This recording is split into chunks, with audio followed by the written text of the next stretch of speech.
All right, I will call this meeting back to order. Item 5.0, announcement of action taken in closed session.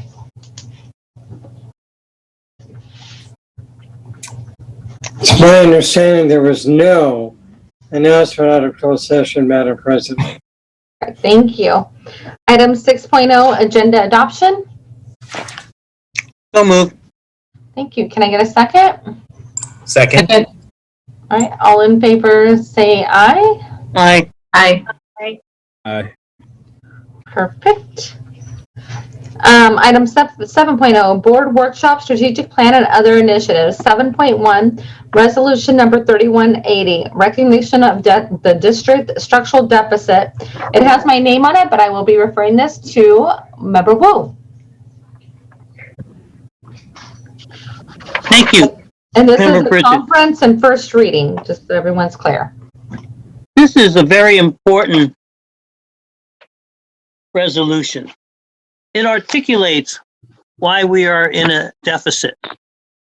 And we mean what we say.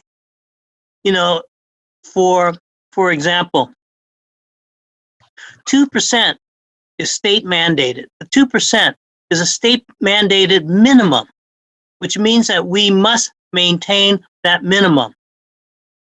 To assure that we don't dip below that minimum, we should be at no less than 5%. State average reserves is 14 to 15%.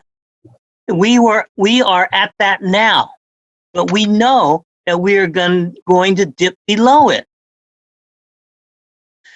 93 million is what it says, but it is a tenuous number for us. We have to stay above it, and that is how we gain our fiscal credibility. That's all I have to say.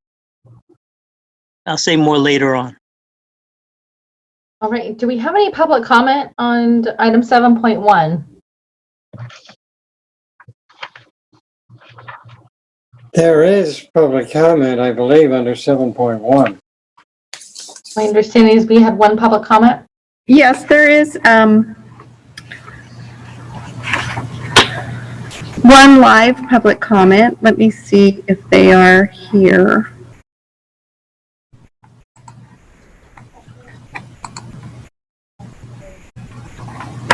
Daniel Darby, are you there?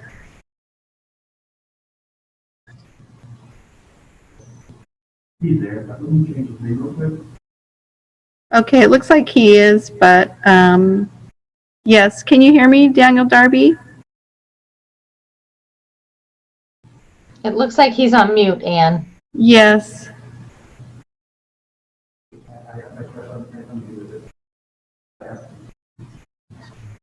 We're trying to see if we can unmute it from this side.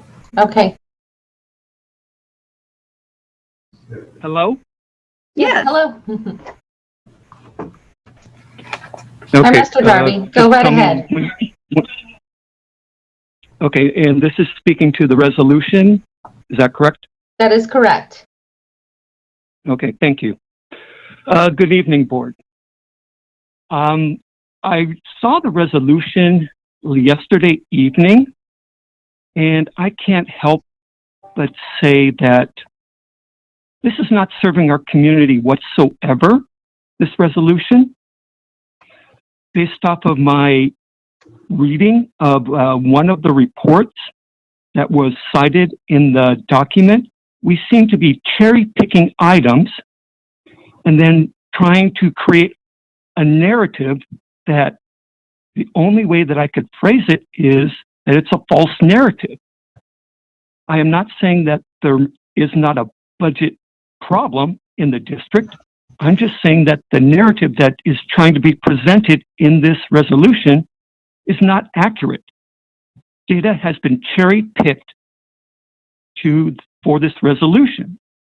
It is no different than me sitting here telling you that 100% of Sacramento students in high school have been accepted to a 4-year program. Now that statement is true based off of the population that I sampled. And this is the kind of information that has been cherry-picked from the report that you are going to be voting on tonight. It does not help any of the parties involved in coming to any type of agreements either. We are just seem to be trying to sow more discord in their community. Now, I understand that we are just coming out of 4 years where falsehoods and deceits have been put out by the highest levels of the government. I was hoping that this country has actually gone past that. But right now, we still seem to be in the thick of it with this resolution that you guys are going to be voting on. So I would like to implore you that unless you actually look at those numbers, the numbers that are being presented in this resolution are not being framed in the right context. Thank you, Mr. And Darby. this needs to be Thank you. a Your time district is of up. solutions, not resolutions. Solutions, not resolutions. Thank you. Thank you, Mr. Darby. All right. Do we have an additional comments, Anne? We do, President Pritchett. We have 3 written comments, and the first is from Steve and Pam Johns, and it is a comment that is for both items 7.1 and 7.2, so I'm going to go ahead and read now. And it says, President Ryan and board members, we are parents to a 3rd grade student at Caleb Greenwood IB World School. We continue to be significantly concerned with the district's grave financial condition. While we are not able to access the substantive materials for board agenda items 7.1 or 7.2, we agree that the district has a structural budget deficit that must be addressed with the board and its labor partners at the table to resolve. Any recovery plan cannot rely on program cuts alone and should evaluate any potential cuts to ensure that they do not result in the loss of revenue. On the first point, the district's financial condition must be addressed. Going into receivership is not a viable option. Oakland Unified School District went into receivership in 2003 and was required to accept a $100 million loan from the state. The burden of carrying the loan and paying interest has not benefited Oakland Unified. It has had average annual budget deficits between $20 and $30 million. 1 in 5 Oakland Public Schools scores in the bottom 5% statewide in math and English language arts proficiency. And as of 2018, the district still had $20 million left in the loan to repay. See 2017 to 2018 Alameda County Grand Jury Final Report, quote, Oakland Unified School District, hard choices needed to prevent insolvency. Sacramento City Unified School District needs to resolve the financial condition to avoid this from happening here. On the second point, Caleb Greenwood is an international baccalaureate world school offering the primary years program. This successful program was established several years ago through a collaborative of the school, its families, and the community in response to Caleb's decreasing enrollment due to students attending school elsewhere. I was engaged with many of the community members and parents during these discussions, and they were eager to establish a program that would provide their families with an alternative to private school. The IB program has been enormously successful and is recognized throughout the region. With the program in place, Caleb Greenwood's enrollment has increased from 401 students in 2013-14 to 559 students in 2019-20. This 39% increase is significant. Not only does the annual revenue from increased enrollment cover the costs associated with IB program, but it also provides additional revenue to the district. Decimating programs such as the IB World School program at Caleb won't resolve the structural budget deficit.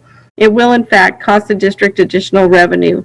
The proposed fiscal recovery plan considered last December would have eliminated the IB coordinator position, Caleb Greenwood, which would prevent the school from being reauthorized as an IB World School. This will likely affect Caleb's and the district's future success. The district has a structural budget deficit that must be addressed. Any recovery plan cannot rely on program cuts alone and should evaluate potential cuts to ensure that they do not actually result in the loss of revenue. And the next comment is from David Fisher, and the time is combined with Nikki Malevsky and Cindy Stewart. And so it says, "Good evening, I'm David Fisher, President of the Sacramento Teachers Association.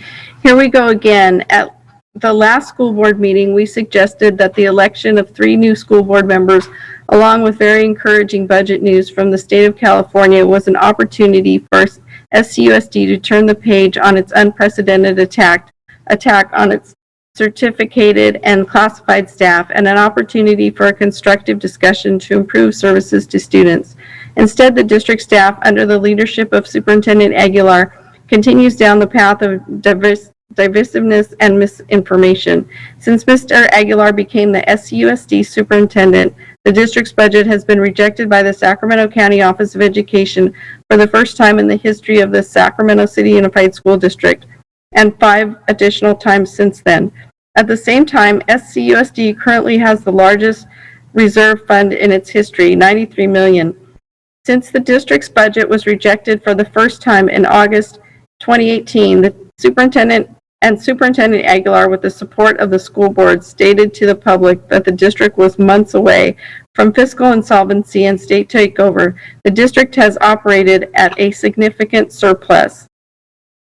In 2018-19, the district's original budget projected unrestricted general fund deficit spending of $26,937,063, only to end the year with an $857,200 surplus. In 2019-20, the district's original budget projected unrestricted general fund deficit spending of $12,344,417, only to end the year with a $23,565,268 surplus. In addition to the $93 million reserve fund, the SCUSD 2020-21 original budget included an additional $101.3 million in its books and supplies line item, a placeholder that the SCUSD Chief Business Officer, Rose Ramos, explained as this way, quote, "The books and supplies category is used to balance restricted budgets when funding is known but exact expenditure plans are not.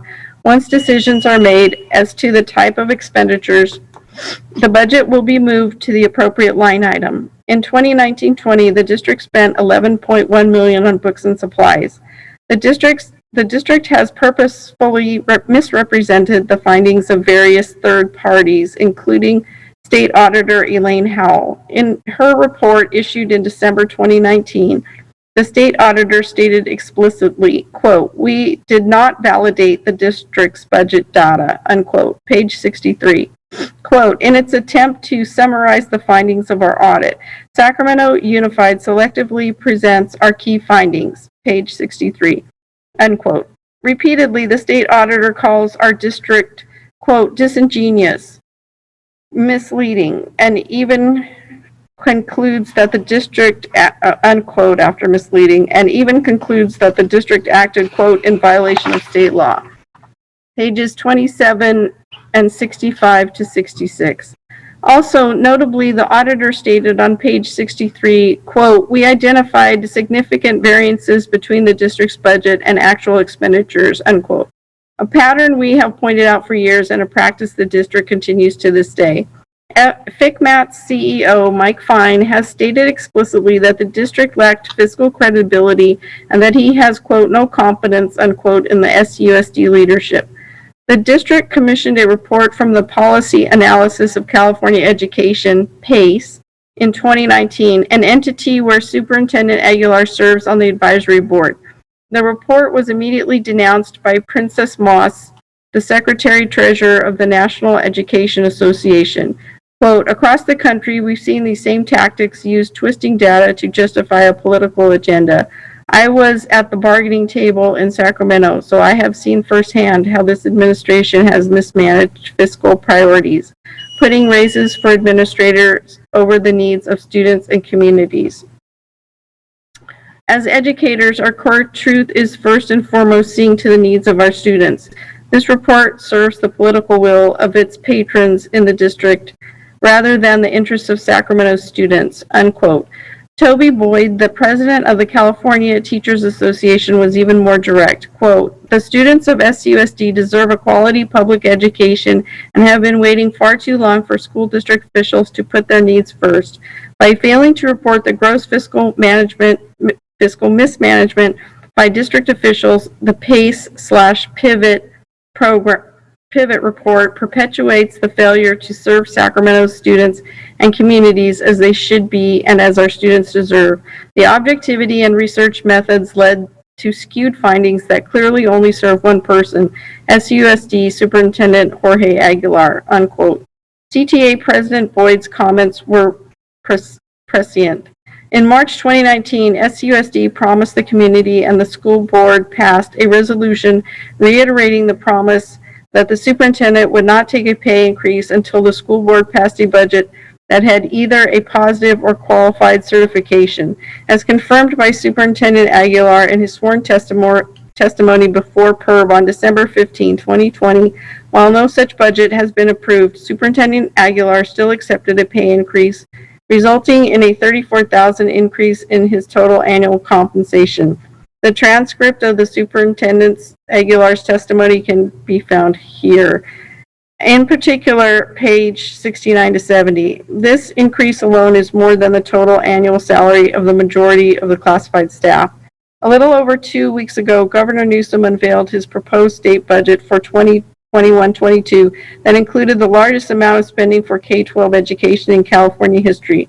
Using the numbers in the SUSD first interim budget as a baseline, Governor Newsom's budget will generate more than $100 million new dollars to the district in the next 3 years.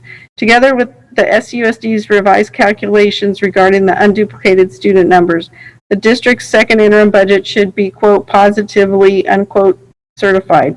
As of the most recent figures provided by the district, SUSD currently has more than 111 certificated vacancies. The nation faces a critical teaching shortage that will make recruitment and retention even harder in the coming months. With this vastly improved budget news, how does Sac City propose to address the teaching shortage? By cutting the take-home pay of every certificated educator by 2 to 34.6% through massive health insurance takeaways. That's right, Sac City's solution to a massive recruitment and retention crisis among certificated educators is to slash their take-home pay and cost shifting $20 million from teachers and into the district's overflowing reserve fund. Ironically, projections regarding the state budget in 2022-23 anticipate that California will meet the threshold that will place a cap on what a school district may hold in its reserve at 10%. Sac City's reserve fund is currently over 17%. Continuing to stick millions of dollars into the district's reserve fund does nothing to address the suspension rates of African American students or improve services to students with special needs. Neither does raising the pay for the superintendent while demanding mass cuts in take-home pay to certificated and classified staff.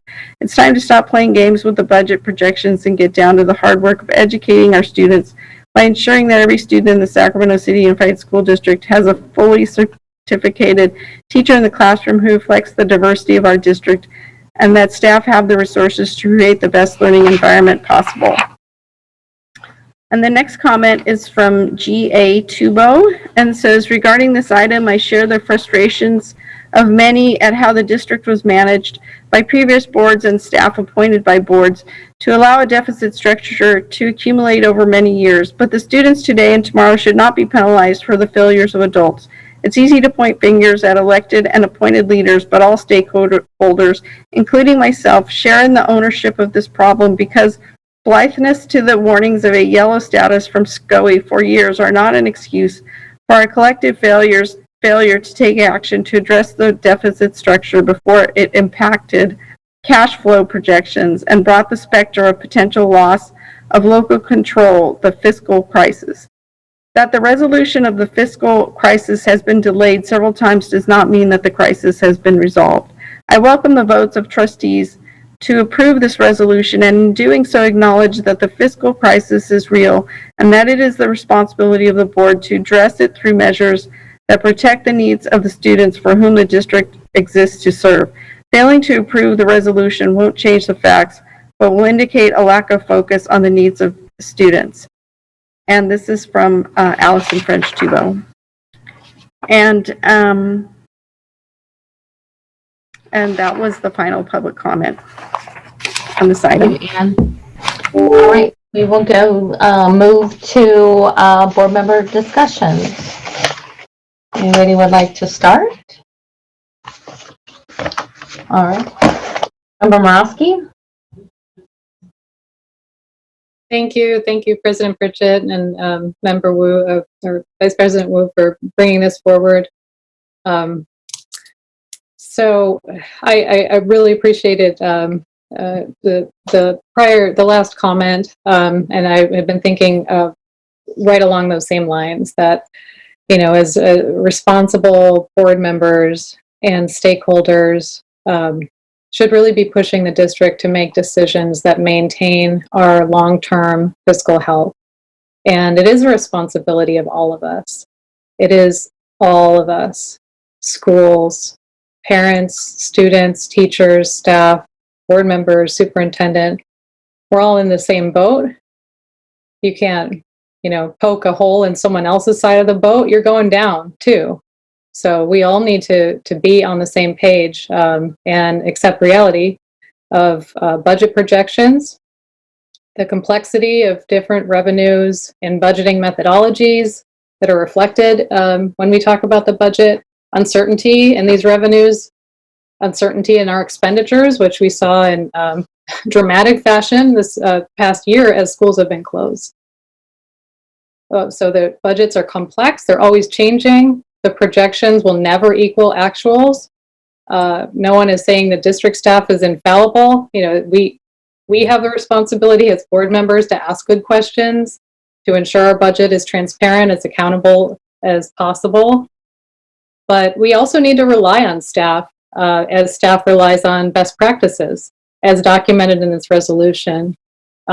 It's important to note that over the last 2 years, since I've been on the board, of what I've seen, staff has done tremendous work in earnestly addressing recommendations from outside entities like FCMAT and trying to improve and succeeding in improving the budgeting methodologies in alignment with best practices. So we just need to, keep acknowledging this. I appreciate this resolution. It's easy to misrepresent budgets, but that is not what is happening at the district. We are trying to grapple with reality. The deficit numbers are not making judgments or ad hominem attacks. The numbers are not divisive. They just need to be added up to keep us whole at the end of the day. But yeah, these last 4 years, I agree, have taught us that we need a shared basis of truth to move forward with. And so if anyone, this is again a first reading, I think if anyone has additional perspective they think should be included here, or if they take issue with any of the particulars of the resolution, they should communicate that. And we can further discuss when the resolution is brought back, but I'm largely supportive. Thank you. Thank you for that, Member Morosky, and I definitely echo your comments. And I just want to say that, the comments, this is definitely not an attack. If it's an attack on anyone, this is an attack on our students. Our budget is an attack on our students. And that's what this breaks down to, right? And,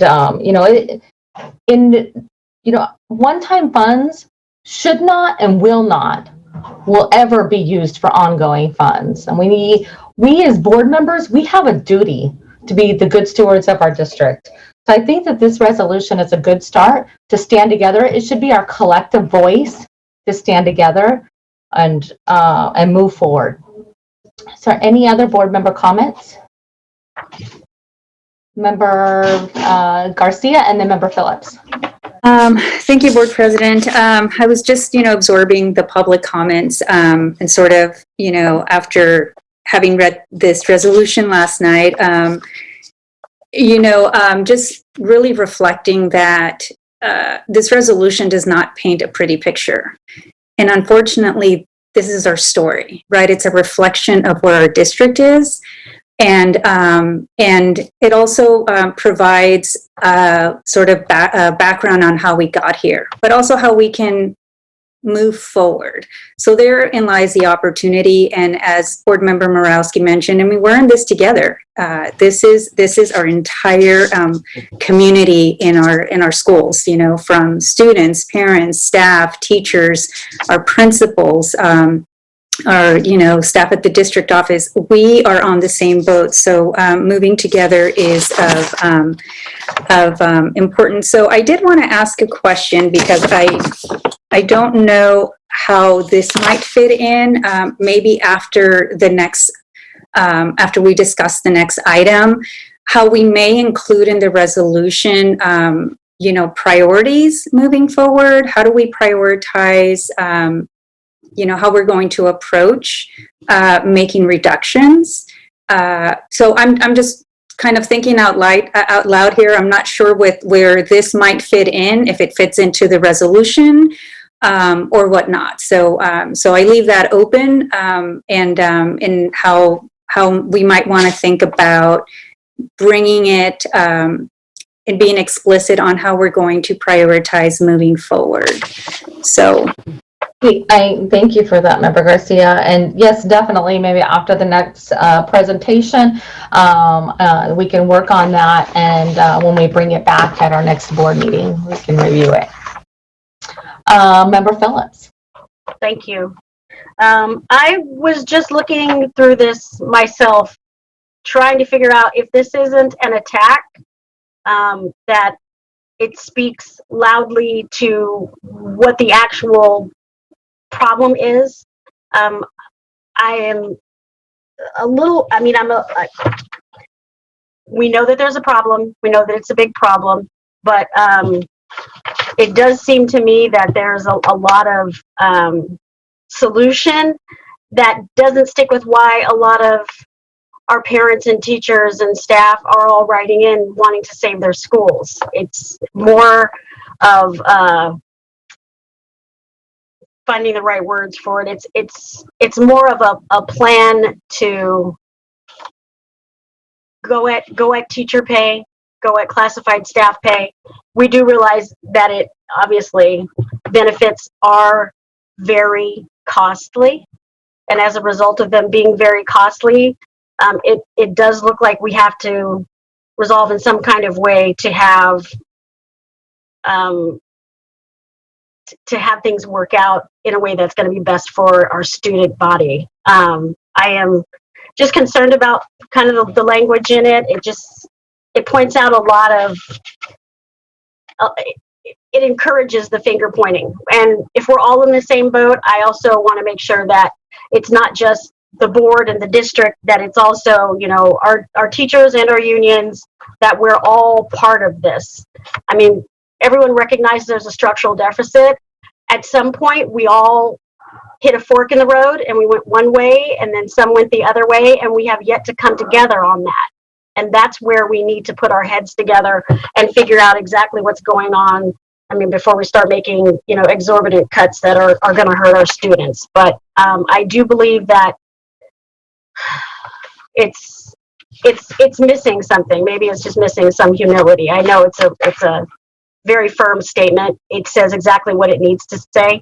I just want to make sure that, you know, we're aware that this is a big boat, and there are a lot of us that are going to go down with it if we don't do something in the near future. I just want to make sure that we recognize who's in the boat. Thank you. Thank you, Member Phillips. And yes, I'm willing to have a conversation with you as well. And I guess when I read the resolution, it states a lot of facts, and the facts aren't pretty. No. And there's not much we can do to fluff up those facts, to be honest. Member Vila, and then student member Sheik. I will say this is all very frustrating to have to constantly go through. I mean, we've been going through this for years, and we're still here. Again, as you had mentioned, President Pridgett, this is not pretty. This isn't a finger pointing. This isn't a negative narrative that we are making up to create any more divide than we already feel. I have said this multiple times, that this is the opportunity for us all to work together. It's really the time that we reach out to one another and say, what can we do to provide solutions? And again, staff has done a tremendous job, and I can't imagine being in their shoes and presenting this information to our community, to us, and giving us such a horrible outlook of what our situation really is. And the bottom line is this goes against all of the core values that we stand for as a board, and we stand for for the student district, for the Sacramento City School District. It's imperative that we are always putting our kids first. And when these cuts will come down, which I don't want them to, these are going to impact our children, and it's going to impact programs that we need. So I really want to move forward. Again, as Lisa had mentioned, Board Member Reski, there are holes in the boat. We are all responsible for this, but this is a time to put out the olive branch and say, how can we work together? We're not hiding money.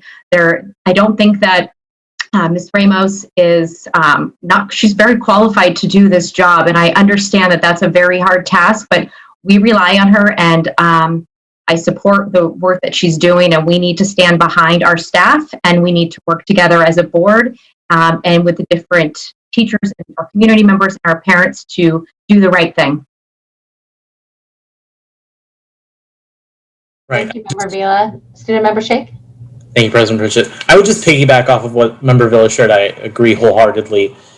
One of our public commenters shared an important statement saying no resolutions, more solutions, or something along the lines of that. And I agree, we do need more solutions more than we need resolutions, but I think to move forward, we do need a recognition that for some reason we haven't come to agreement over. That after audit after audit after audit, we are seeing that there's a structural deficit. Ms. Ramos has presented this to us countless times in the clearest of terms with the clearest of numbers, what's going on. And yet we pretend as if that's not happening. And so we can have a conversation later tonight about what specific cuts we might have to take. But I think it's important to note, first of all, that nobody wants to cut teacher pay. Nobody wants teachers to suffer. We love our teachers.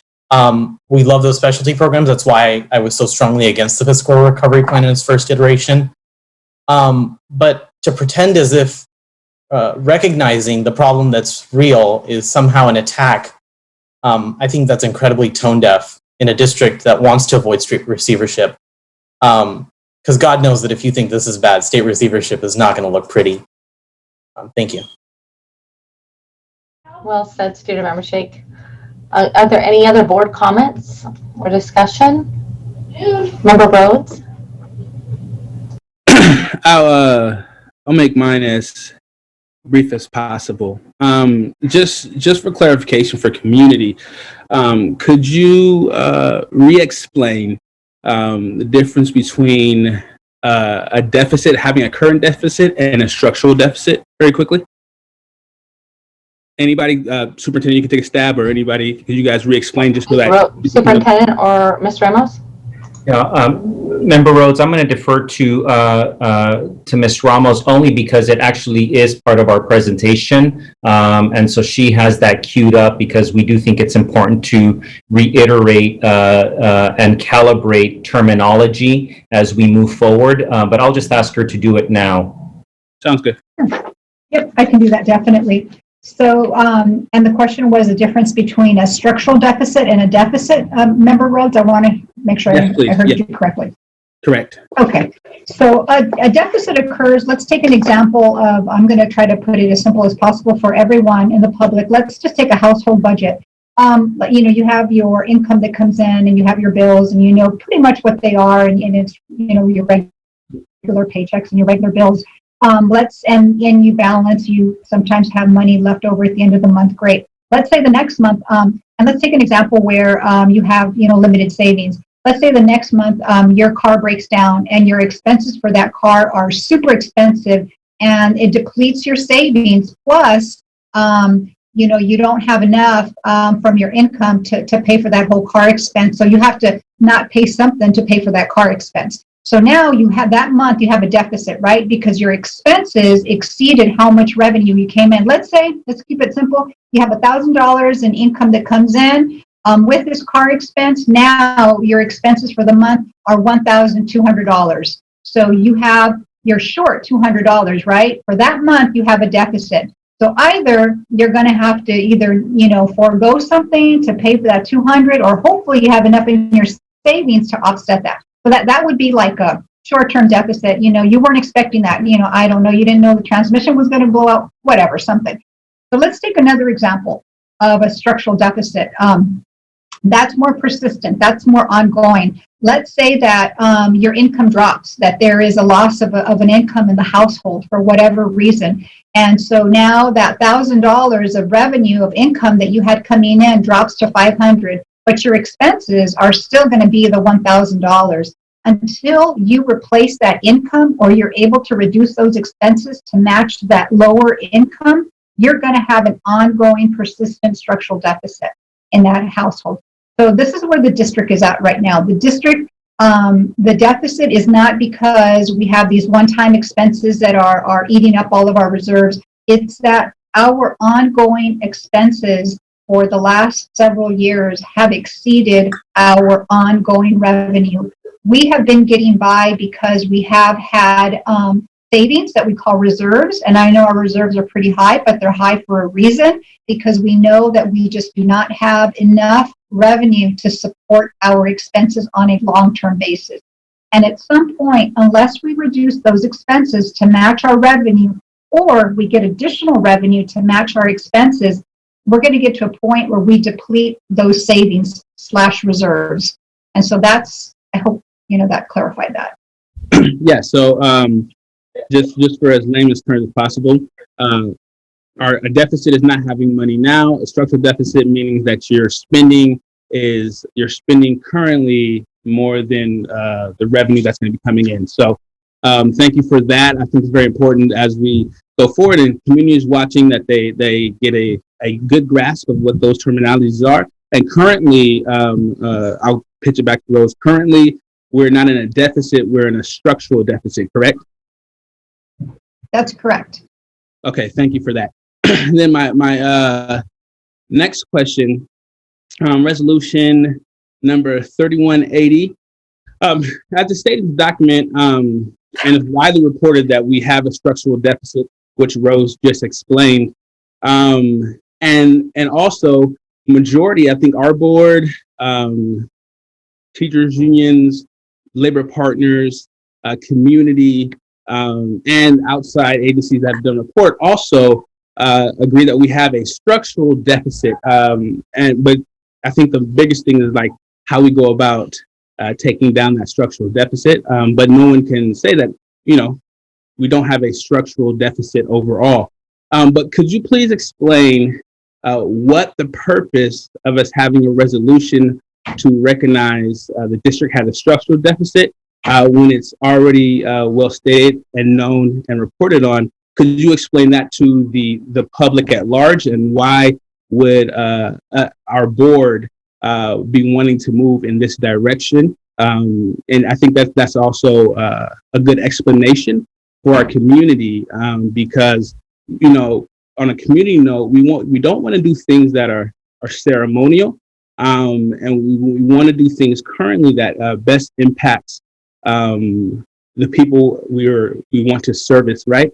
And so, or the people that we are stewards towards, and we want to make sure that they understand if this is already known to be and already agreed upon and already reported upon, why is it necessary for us to have a resolution to recognize what is already recognized?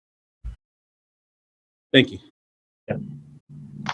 Member Rhodes, I'm going to answer that question, and then I'll allow board members, President Pritchett, anybody else to respond. I would say that, broadly speaking, I think it's important that we all start from a baseline understanding of what the facts are related to our budget deficit, to the structural deficit and the challenges that we face. Because today, as you will also next week, you will be presented with information of a very important set of decision points that we are bringing to the board about why it is that we will have to consider potential cuts to programs that achieve ongoing savings for us to narrow or close that structural deficit. I believe that there does not exist a baseline understanding and acceptance, recognition of those facts. We have presented all of that information, which is a summary of what you just mentioned, a reflection of what independent entities have said. But I would also point to the public comments that we just heard as a reason why I think it's important that that we as a district establish that our understanding of what our challenges are stated largely in that resolution. Is anybody else hopping in before I ask my last one? Member Morosky and then Member Vila. Yeah, thank you. I would just add, I think it's important to communicate to our community if we're taking significant decisions that affect programs and services for kids, that like on what basis we are making that decision. So I think, even though a resolution is a resolution, it's important to establish, what that basis was, right, for really impactful decisions. Member Vila. I'll follow up with what Board Member Borowski had stated. It's important that we're all on the same page and having the same vote and voice, that we are presenting facts and that our community is understanding of why we're getting to this point, where that information is coming from, and how we can move forward with those set of facts. So I think it's really important that this resolution moves forward so we can take action and do the work that needs to be done together. Thank you guys for saying why this is important. I think that when we also have to center a lot of our conversations centered on community. And as we move forward, we have to make sure that we're able to involve community along with stakeholders and partners. Now, when I look at the resolution, I would suggest also that it states somewhere in there specifically, or some points, I don't remember which board member brought it up, but that it states how we will work with our partners, right? How we will engage community around this new resolution. We've made resolutions in the past, and resolutions become resolutions that, obviously we can decide to uphold, or we can not decide to uphold. But with these resolutions that we push forward, if we do decide to move forward with these resolutions, it has to be based in moving forward in tangible action steps. Once again, things during these times can no longer be ceremonial to say that we stand for this. Well, if we stand for this, then what are we doing, right? That's my question, and that's my push to my colleagues on the board. If we're going to have a resolution, then let us stand for something and let us have action behind what we're standing for. Let us put forward things that are tangible outcomes that we want to see, and move forward to those tangible outcomes and hold ourselves responsible and reliable to get these things done as our community expects us to and will hold us accountable for. We were all voted in by our constituents. We all owe a debt of service to our constituency and the district as a whole. And I want you guys to remember that as we move forward with any resolution that comes forward, that it has to be action-based to better service who we want to serve and why we're here. So thank you guys for your time. I just wanted to make sure that we are sending that conversation. I look forward to more conversation in the future at February 4th. Thank you, Member Rhodes, and I completely agree with you. And, just to kind of reiterate, this is our opportunity to be that collective voice. And I want to point out that often with resolutions, we come up with we have a resolution on the agenda and we vote on it that very night. This needs to be an impact. This needs to be our next step of moving forward, of working with all parties that are involved. Not just the board, not just the district staff, but all parties that are involved. So that's why we are giving the board an opportunity to give us our feedback, and while we're bringing it back at the next meeting. And can we also have analysis, staff report analysis of how this impacts? I think that I come from a place where we usually have staff reports connected to anything that comes to us. And I think that a good analysis of how this resolution impacts our betters would be really great to have. And so I think that in the future, I would love to see staff reports connected to this type of resolution. But we can also talk more about that in depth of what that looks like and how that impacts our staff in general and how that can be allocated. But thank you guys for your time and look forward to the rest of our discussion today. Member Rhodes, I guess I'm confused on what the analysis is that you're asking for. Okay, yeah. So usually with a staff report, I come from the governance body. I came from before commission, Parks and Rec Commission. Anytime that we had a resolution or action or an item, we had a staff report that also let us know the impacts of this item. And then we had the staff reports in other with our budgeting or our cuts. There's a staff report that let us know at this school site. This is the impact for cuts, or this is what it will impact positively, and this will impact negatively. I think with a resolution, something like that would be advantageous to have. And also, if that staff report was attached so that the public could also see the impacts of a type of resolution like this, and then what are the goals. I think that as we strive towards transparency and we strive for community engagement, a stronger community engagement, that type of analysis will better our board, but then also better the way that people are able to engage. So that's what I was talking about.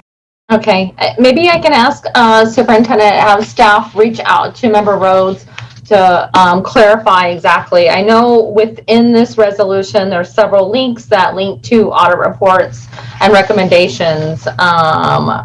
And it's kind of clear like what the impact is to me, but I want to make sure that we get you the information that you need, Member Rhodes. So I'll ask the superintendent to. Yeah, President Pritchett, yeah. if I can just interject very quickly. Perhaps we revisit that comment after the next presentation to see if there might be some connections that Member Rhodes might be able to give us a little bit more guidance, and we'd be happy to put anything in writing. But I just am thinking that it might be appropriate for us to come back to see if there's any analysis from the presentation that might tie back to the resolution. Okay, and that I sounds appreciate great. that. And it might be something that this body is not used to doing, but it might be something that we can implement moving forward. But thank you guys for your time and look forward to the rest of the discussion. All right, Member Vila? I think what Board Member Rhodes is stating, and this is my view of this, but the staff reports are the reports that are noted in said resolution, and the impact on the community and the schools are receivership. This is acknowledging that we are in the place that we are in, and I believe that Rose has provided many staff reports. A lot of our staff has provided a lot of information on this topic up to this point in the last year or so, more specifically. Which is letting us know where we are today and why we are here today. And that's the way that I view a staff report. I completely understand what you're saying, but I think that the reports have been noted and are accessible, but this resolution is acknowledging as a board that we are in our current situation. No, I understand that, Member Villa, but I don't think that your interpretation of or understanding what I was asking for is actually that, but I do get what you're saying. We're not discussing if the resolution or movement of the resolution, we're talking about how we engage. We're talking about how we engage community. We're talking about how we better prepare and how we analyze things moving forward as a body. And so that's what I was discussing. But once again, I look forward to the rest of the discussion, and this current discussion, I think that we can totally have at another time as we move forward as a board together.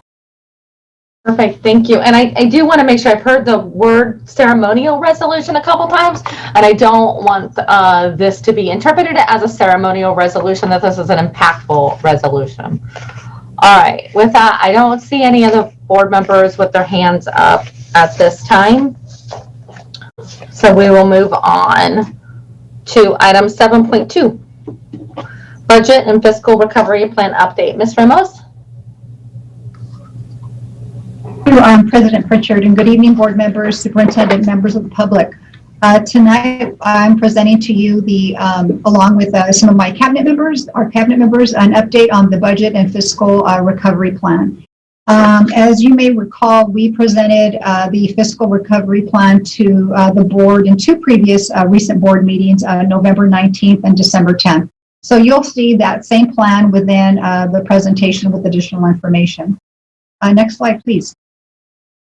So the agenda for tonight is to go over a brief history and background on the district's budget, and then just to present to you again just a quick overview of the district's current budget status and the multi-year projections based on the district's 2020-21 first interim financial report. This is the most current official financial report for the district. And then we'll go into the fiscal recovery plan discussion and then end with a summary. Next slide, please. Just a couple of definitions. One of them, thank you, Member Rhodes, I already defined, but we'll read it nonetheless, that you'll hear some of these terms throughout the presentation, and it's important that the public and everyone understand the importance of these terms. There's lots of terms, obviously, but these are the most important ones that relate to the district's budget and the district's current financial situation. The first is one-time resources. And this is funding that is one-time in nature, not reoccurring. Examples are donations, a one-time grant, unexpended funds, or also known as carryover. And these are funds that are not, the district or an organization cannot count on being recurring, and therefore you can't assign ongoing expenses to some of these items. These are intended for one specific purpose. Usually a grant will define what you can buy or use these funds for. And unexpended funds simply means that there was an activity or an item that was not purchased with the intended funds in the prior year, and so these funds are being carried over, and most likely that activity will be carried out in the coming year. And reserves are created, that's the second definition, when revenues exceed expenditures. And for K-12 districts in California, districts maintain reserves for several reasons, but there's two very common ones. One is required. The first, it's referred to as the Reserve for Economic Uncertainties. And this is per the state's requirement. And there's a percentage of a district's general fund budgeted expenditures that districts have to show a reserve for. There are three percentages. It's a 1, a 2, or a 3, and the percentage depends, it's determined by the size of a district's ADA. The larger the district, the lower the percent. For our district, we are right in the middle. We're at a 2% reserve. And so we need to be able to show the ability to satisfy this reserve, not only in the current budget year, but in our outgoing years, and that is what we refer to as the multi-year projections. The second reason that districts often maintain another reserve is that some boards have a board policy to maintain a reserve above the required reserve. And this is done for, as the definition says here, to protect against the need to reduce service levels due to a temporary revenue shortfall or an unexpected expenditure. It's kind of like a safety net and allows a board, in this particular case, a soft landing if there is a program that for whatever reason there's a decision made by the government entity not to continue the funding and you're midstream in this program that you would like to keep. If you have a reserve sufficient enough to continue funding to see this program fulfill its objectives, this is where you would draw that from. So there are different reasons, and there are some boards that do have a policy. I'm going to throw out an example. Some boards say that they will have a 5% reserve, and but of that 5%, part of that reserve is for their economic uncertainty, and the amount above that is for the district's extra reserve to guard against any kind of temporary revenue shortfall or unexpected expenditure. And then we've talked about a structural deficit. This occurs when our ongoing expenses exceed our ongoing revenues. And so this is the state that the district finds itself in. Next slide, please. So a little bit of background on some of the district's reviews that have been conducted on its budget. You've heard some of these titles already shared with you by our board members. A few of these independent entities include a fact-finding report that was completed in 2017, a report completed by FCMAT, the Fiscal Crisis and Management Assistance Team, in 2018, the policy analysis for California education in 2019, another updated report by FCMAT that was completed during my tenure just recently this last year, and then, of course, our ongoing analysis and review provided by the Sacramento County Office of Education. And important to say here, I'm going to stop here and explain SCOE's role.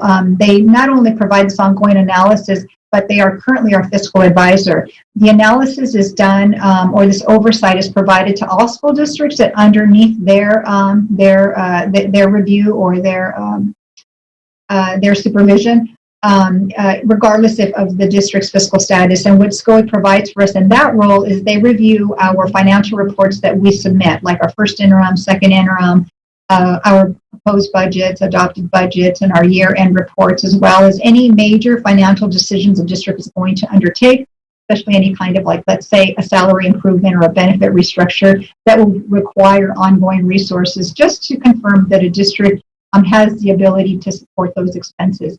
And in our case, SCOE is providing the additional oversight of a fiscal advisor. And then another recent report that was completed was by the California State Auditor in 2019. And all of these reports are available on the district's website, and they were all conducted to review the district's budget and to understand why the district, is in the situation, and to confirm that the district does indeed have a structural deficit. Next slide, please. And so a few themes from some of these reports. We've said that, we're operating in a structural deficit, and these reports did confirm that this is in fact the case, that this has been ongoing for several years, and due to the explanation of ongoing expenditures exceeding ongoing revenues. Our biggest part of our budget is for salaries and benefits. They account for about 90% of the unrestricted budget. And then the benefit structure, you've heard this information as well, for active employees and retirees is one of the highest in the region. We have a slide later in the presentation where we compare ourselves against some of our neighboring districts, just to give you an idea of where we stand relative to their benefit structures. And then our salaries and benefits, they continue to increase, right, year over year. However, our revenue does not increase at that same rate to be able to support those salary and benefit increases. And the salaries and benefit increases are increasing for a few reasons. One, because some of our employees, of course, are still growing in their tenure here. So they're entitled to step and column, or for classified, it's more of a column movement. And then, of course, our benefits that we have little control over with respect to the industry, benefits especially our health benefits, are increasing depending on what's going on in the industry. And we can expect here to see some benefit increases due to the COVID-19 health claims. We've already been hearing the information coming from our providers. The other big cost driver for our benefits is our retirement, right? Our PERS and STIRS have seen increases over the recent years, and will continue to see increases over the next few years. So these are areas that the district has little control over in terms of controlling those cost increases. Next slide, please. Some other themes that came out of these reviews were these items here. The first is the methodology that the district uses to develop their budgets. And these are very common methodologies that I'm just going to list a few here for you that K-12 districts use throughout the state. We all use the Department of Finance factors in planning. They're called planning factors. And you'll find the list of planning factors in all of our financial reports, our interim reports, and our adopted budget that we submit to the board. So for reference, the last financial report that we submitted to you all was the first interim in December. You could find the list of the Department of Finance planning factors on page 16 of the executive summary for our first interim report. And it'll list things like the COLA that we're using. It'll list our STIRS and PERS rates, our lottery, our our preschool rates, our routine restricted maintenance account information. And if you review other district website budgets, you'll see that this common planning factor sheet list included in their budget development process. And other factors that we use, we rely also on experts in the industry, such as FCMAT. They provide lots of tools and resources for school districts. They are the developers of the local control funding formula calculator that we use to determine our funding. And they provide updates to this, and as well as a series of workshops and information and publications. They help interpret the state budget and issue alerts to school districts also in their planning of the budget. And then other organizations that we rely on, of course, are like Capital Advisors, School Services, and SCOE, Sacramento County Office of Education. So these are all common resources that districts use in developing and building the methodology that they use to develop their budgets, and then disclosing this information to the public and the board. The other thing that came out of this, the persistent imbalance in our expenses exceeding revenues. And again, this is another way of saying the structural deficit. And we put another extra little bullet here to say that this is what may create a little bit of confusion for some folks, is that when we closed the books last year, we ended the year with a surplus, meaning that for 1920, our revenue did exceed our expenses. And the reason for that was because we did have one-time savings due to having to close schools right around the beginning of March. And of course, this was because of COVID-19. We did realize savings in utilities and supplies and services, and we provided a list of what all those savings were. But those are one-time savings, right? It's no different than a household budget. Some people may have seen refunds coming back to you from some of your auto insurance policies, or maybe your gym dues were suspended for a few months. But you know that once businesses, go back to normal business as usual, those expenses are coming back unless you choose to terminate those expenses. But so those are considered one-time savings. They're nothing that you can count on to be recurring for the future. And so this is the same thing that happened to the district and many districts in the state. They all saw this surplus this one year, and we should expect to see the same thing. As we shared with you when we were developing the budget, that we built the budget assuming that we were not going to reopen schools for maybe about 4 or 5 months in the beginning of this school year, the 2020-21.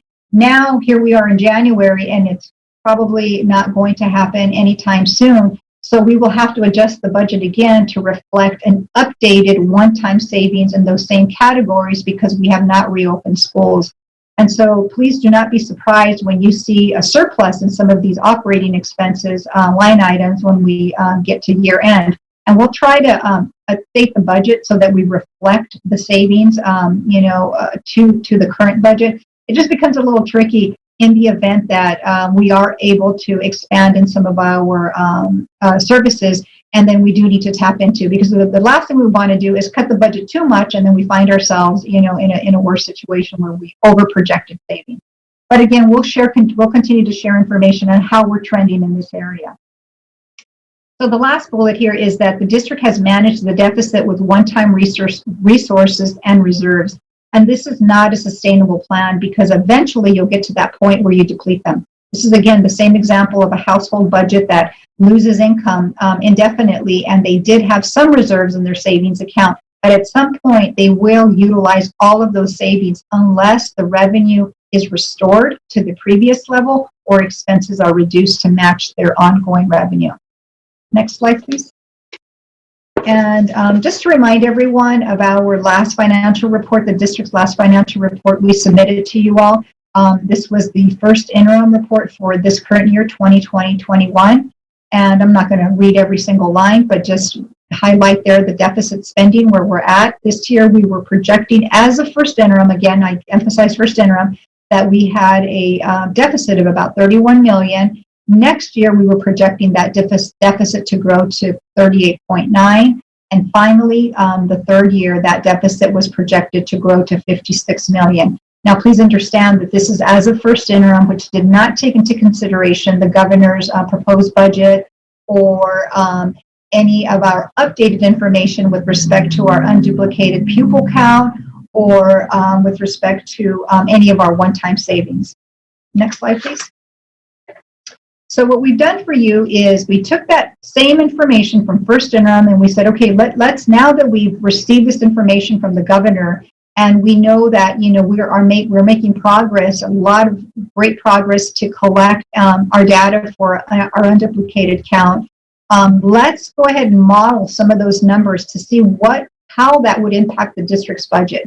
So what you're going to see here in that bottom half of that slide is some shaded rows there that apply to each of these categories, and I'm going to read these to you. So let's just take our deficit that we shared in the previous slide and go midway down this slide to that line that starts with 31 million in red, deficit spending as a first interim budget. Right beneath that line is the first row, the yellow highlight it says adjust UPP percentage at 71.8%. I apologize for the acronym, but we have so much limited space. We have little space on these slides. UPP is our unduplicated percentage count. This is part of our funding formula that we get from the state for our schools, for our students. And not all districts get this. You have to qualify for this. This is based on our populations of students, our free and reduced lunch, our foster youth, our EL population, and so forth. But in order to get this funding, we have to qualify for it, and we have to be able to justify by ways of data. We have to collect information from our students and confirm that, yes, in fact, they fall into one of these categories.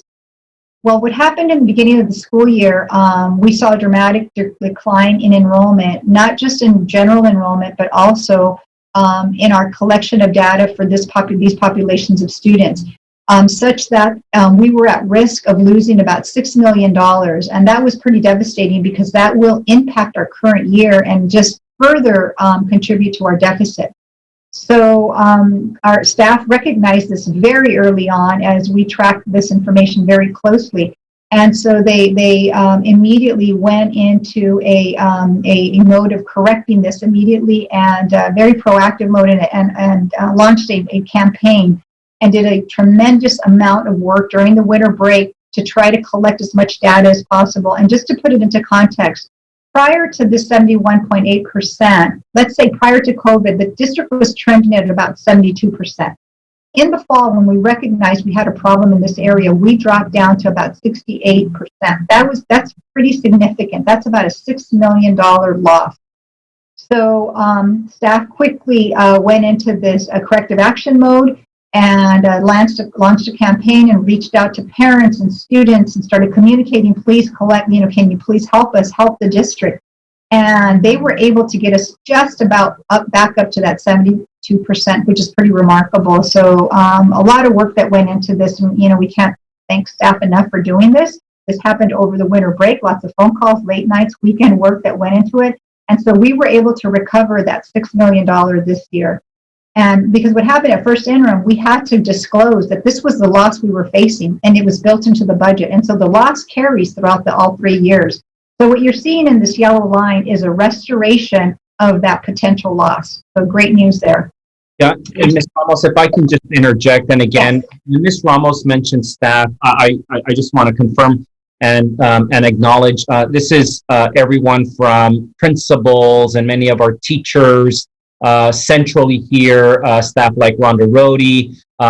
We had a cross-collaboration effort taking place here, meeting on a regular basis, trying to determine the best ways and the best approaches.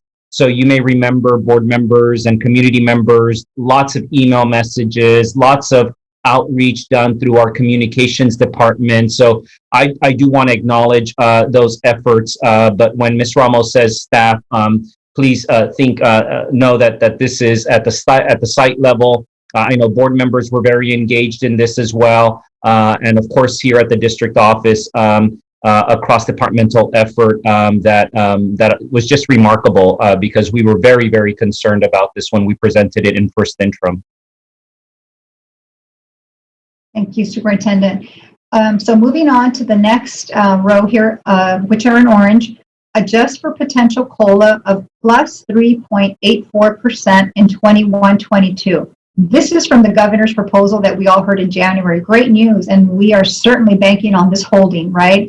So we've included this here. We've calculated, it's a rough approximate calculation, what that would mean for the district should that hold through the enacted budget. And I'm going to stop there and explain that for a minute. The way the state budget works is that in January, the governor unveils his ideas, his proposals, his or hers, whoever, is in office, for the coming budget year. And they have a whole list of items that they'd like to see included in the budget year for the coming year. And then what happens after, and this is revealed in January, that's referred to the January proposal. After those few months, and there's a lot of negotiation that happens at the Capitol, and some items may change, and the districts continue to get information. Well, there's going to be a trade-off. Instead of doing this, we're going to do this. Instead of funding this area is going to be funded. And then maybe in about March, April, we start hearing that the governor is going to revise their proposals. And so you'll hear this term called the May revise. In May revise, there's this new information that's sent out from the state that says this is the governor's May revise, the revisions for the proposed budget of the coming year. Still not enacted, still not approved. They're just the revisions to the proposal. So school districts use that revision to build their budget for the coming year because, mind you, we're already in May. By May, we need to be wrapping up our budget to be sharing with the public and the board for adoption in June. Yet, the state has not yet adopted or enacted the state budget. That does not happen until mid-June, after school districts have already taken action to approve their budgets. So, I know lots of information there, but I just really want to emphasize that because this is not a done deal yet. That's the point of me sharing this with you. This is simply a first proposal. We are certainly hopeful that it'll hold throughout, until the budget gets enacted. So that's, I just wanted to alert and just inform the public about that. So assuming this stays, roughly this is what the district will get, about 15.4 next year and then 15.3 in that third year. And then also in the proposal, there was a tiny COLA of 1.28% for the third year, and that comes out to about $5.3 million. And then finally in that blue line, we need to make sure that we include our enrollment decline because we're trending a little bit higher in our enrollment decline than what we had originally projected prior to COVID-19. We're seeing that some of our students did not come back at the same rate that we expected by about an additional 600 students. And so this is going to cost the district in the third year. You may be wondering why not next year? Because under the provisions that the governor put in place to mitigate the impact of COVID-19, we are held harmless this year in our enrollment decline, and then next year is based on this current year, and so therefore we'll be held harmless another year. However, once we get to the third year, that provision does not apply to that third year. So assuming that this 600 decline holds, this is how much we stand to lose. So again, this is part of our budget assumptions, and these are part of our budgeting methodologies that we need to disclose to you all what are some of our opportunities as well as risks, and then to be able to share with you how likely is it that those opportunities will actually happen, and how likely is it that the risks will happen. So this is why board members shared that our budgets are a little complicated and they're ever changing, and hopefully these just three areas here, I hope that kind of revealed why that is such. Next slide, please. Okay, so this slide is one that we shared also in our initial fiscal recovery plan. It's a little busy slide, but we wanted to share with the public, if the district were to achieve savings or reductions equal to our projected deficit, what would that do to the budget in our multi-year projections? What would that look like? So let's take that $33 million, let's be very optimistic and take that revised $33 million deficit, assuming that everything happens. This assuming the COLA, the projected enrollment reductions, et cetera, that all that comes to pass.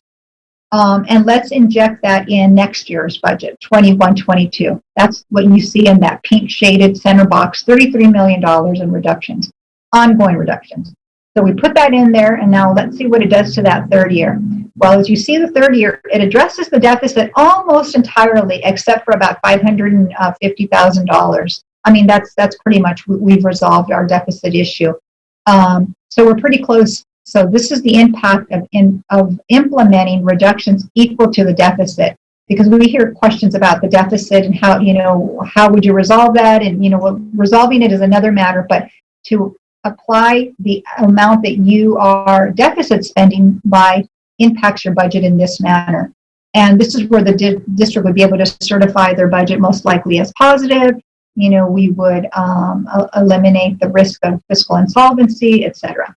So next slide, please. This is another scenario. This is assuming that we're only able to achieve about $15 million in ongoing reductions.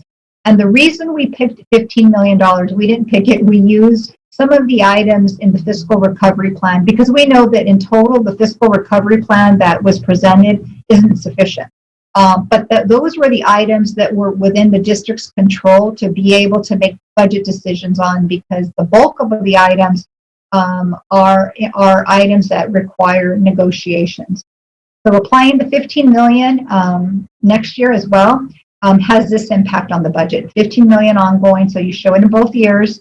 And so what it does reduce your deficit, but it doesn't eliminate it. You'll see in that third year, that bottom pink shaded line there bar, in that third year, the district is still operating at about an $18.5 million deficit. And again, these are simply projections, and we're just modeling for you numbers just to kind of put it in context and to give you an example of the impact of some of these assumptions. Next slide, please. So consequences. We've shared this information in the past because we were asked, well, what happens if we don't implement reductions necessary? What happens, with fiscal insolvency? And so we provided some information for you here. As a first interim, as you read, that the district is projected to experience some serious cash challenges by March of 2022. And if we don't address this, we will be at risk of an emergency apportionment or a state loan. And I'll go into the cash flow challenges a little more in a future slide, because we made a couple of points about cash challenges in the presentation, provided 2 different dates, and I want to explain that, but I'll explain that in a different slide. Next slide, please. So consequences if reductions are not achieved. So AB 1200, which guides school districts, states that, that provides for oversight points for districts to make sure that districts adequately prepare to meet their financial obligations. So this is why we are required to show and be able to fund not only our budget year, but our 2 out years, which we refer to as the multi-year projections. We need to be able to show that given this information, these resources, and these expenses, a district is fiscally solvent and can meet its financial obligations. This came as a result of districts back, I don't know how long ago, probably 25, 30 years ago, facing fiscal insolvency. AB 1200 and some of these regulations were not in place, and so districts were not projecting out and were not able to foresee that they were at risk of fiscal insolvency. And I want to say, I think it was a little bit before my time, it was maybe Richmond, which now is West Contra Costa, was one of those districts in those early years that did not have this kind of protection to help them foresee something like this. So if we don't achieve the reductions, then there's the possibility of the trigger for a state loan, right, or cash insolvency. We run out of money, we can't pay our bills, and we can't make payroll. So conditions for a state loan. Per Assembly Bill 1840, the responsibilities shift to the state, which shift to the county, then shift to the county superintendent, which CSSS, who assumes all legal rights, duties, and powers of the governing board of the district. And so, of course, the county has the authority to appoint an administrator to act on behalf of the county and to oversee the district and make decisions. So basically, the district's board becomes an advisory board only. All control is lost at that point. Next slide, please. And what we provided for you, and some of you are already familiar with this, is just an example of some of our districts, are very close by districts that are currently under receivership, or they currently have a loan, I should say. And so this is straight from CDE website. You can please, by all means, visit the website and take a look. And so we provided a few examples here for you. We've provided Vallejo, Oakland, and West Contra Costa, used to be Richmond, just to give you an idea of how much their loans were. And I really want to emphasize one column here, the interest. And this was an estimate as a first interim because that interest probably has changed. It's probably grown a little for the first 2 districts at least. So these districts, not only did they have to, take out this loan, they also had to pay interest. It's really important that the board and the public understand that this is not a free loan. This is a loan that costs money. So, and it's a loan. It's not a gift. It has to be repaid along with the interest. So now a district is not only facing all these reductions, but now a district has even more of a deficit, right? Because now they have to repay a loan plus the interest on top of that loan. So here's a couple of examples for you. Next slide, please.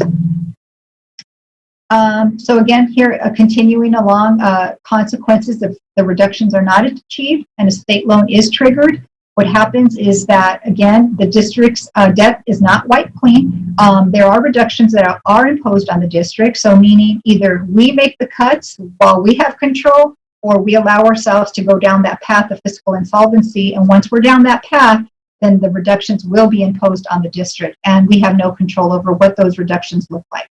The reductions are meant to be sufficient to resolve the insolvency, meaning resolve the deficit, plus repay the loan, plus the interest. So now we're looking at a much, much bigger reduction.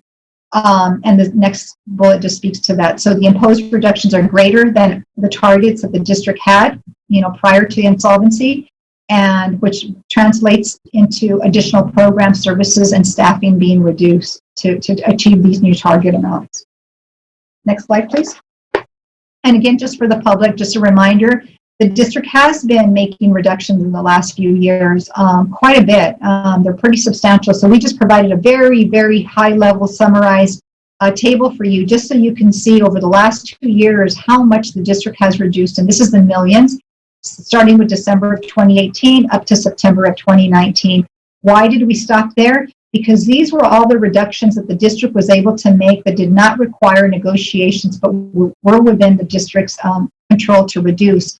Not that they were not, difficult reductions, because there were staffing adjustments and staffing reductions, and programs were reduced, as well as other items and other savings that were utilized. So there were quite a bit. The columns are not summarized, but just for your information, in ongoing reductions, it's a little over 50 million. And in the one time, that column comes out to a little bit over 6 million. So quite a bit of reductions that were made already. Next slide, please. So now to shift over to some of the items that that have been shared with you. These are the items that require negotiations. You've heard these discussions before, health benefits, and these are just examples. This is just to share with you what if, these are like what ifs. So if the district was able to share in the cost of health benefits with our employees to a employee only paid for plan, and 75% paid for the other +1 in family, the potential savings is about 18.7 per year. The same thing if we had a shared cost for dental and vision. In this particular model, it'd be about 3 million.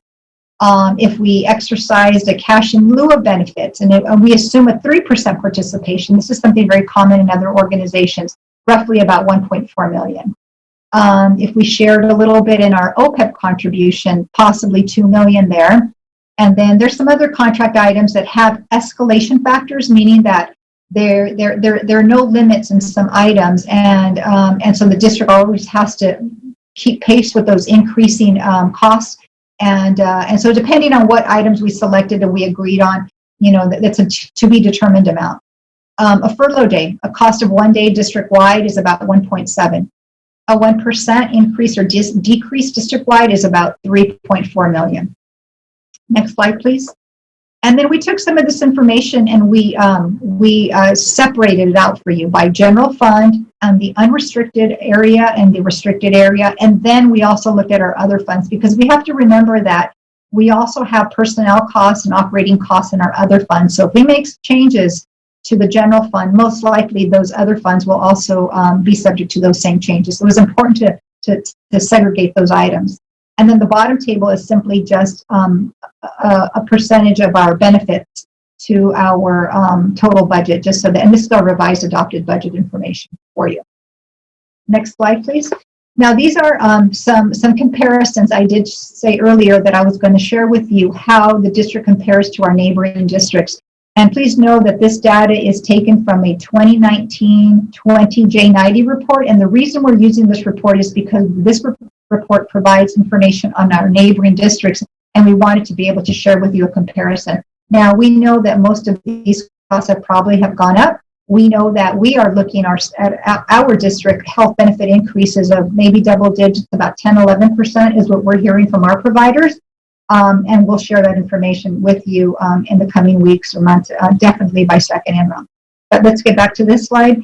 So you'll see that for comparing to our neighboring districts, based on this data, we are at the top when it comes to contributing to our active employees' health benefit costs compared to our neighbors.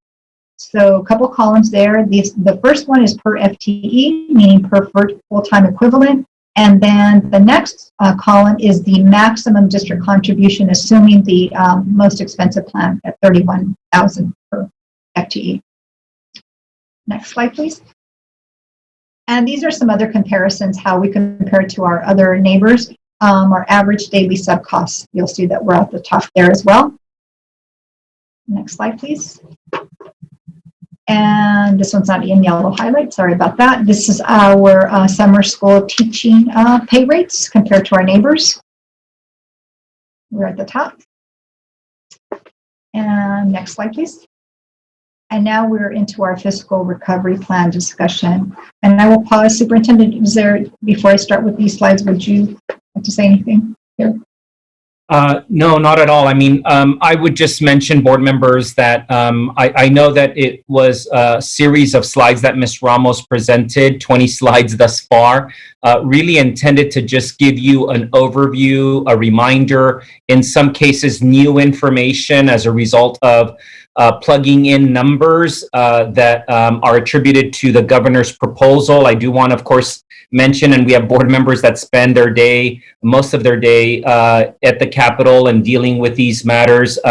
This is really taking information that we know is uncertain at this time and being as optimistic as possible. So that is new information in terms of the number shifting from that $56 million that we presented in first interim to $33 million that we're presenting, again, on the assumption that a governor's proposal in January might stick throughout the budget development process. Who knows if that's the case or not, but we thought that it was important for you to be able to see how that information might impact your discussion. I know that Member Rhodes at our last board meeting asked questions about the budget proposal that the governor had released, and at the time, I think it was the day of the release of the proposal. So now we're coming back with some information as best as we've been able to calculate, again,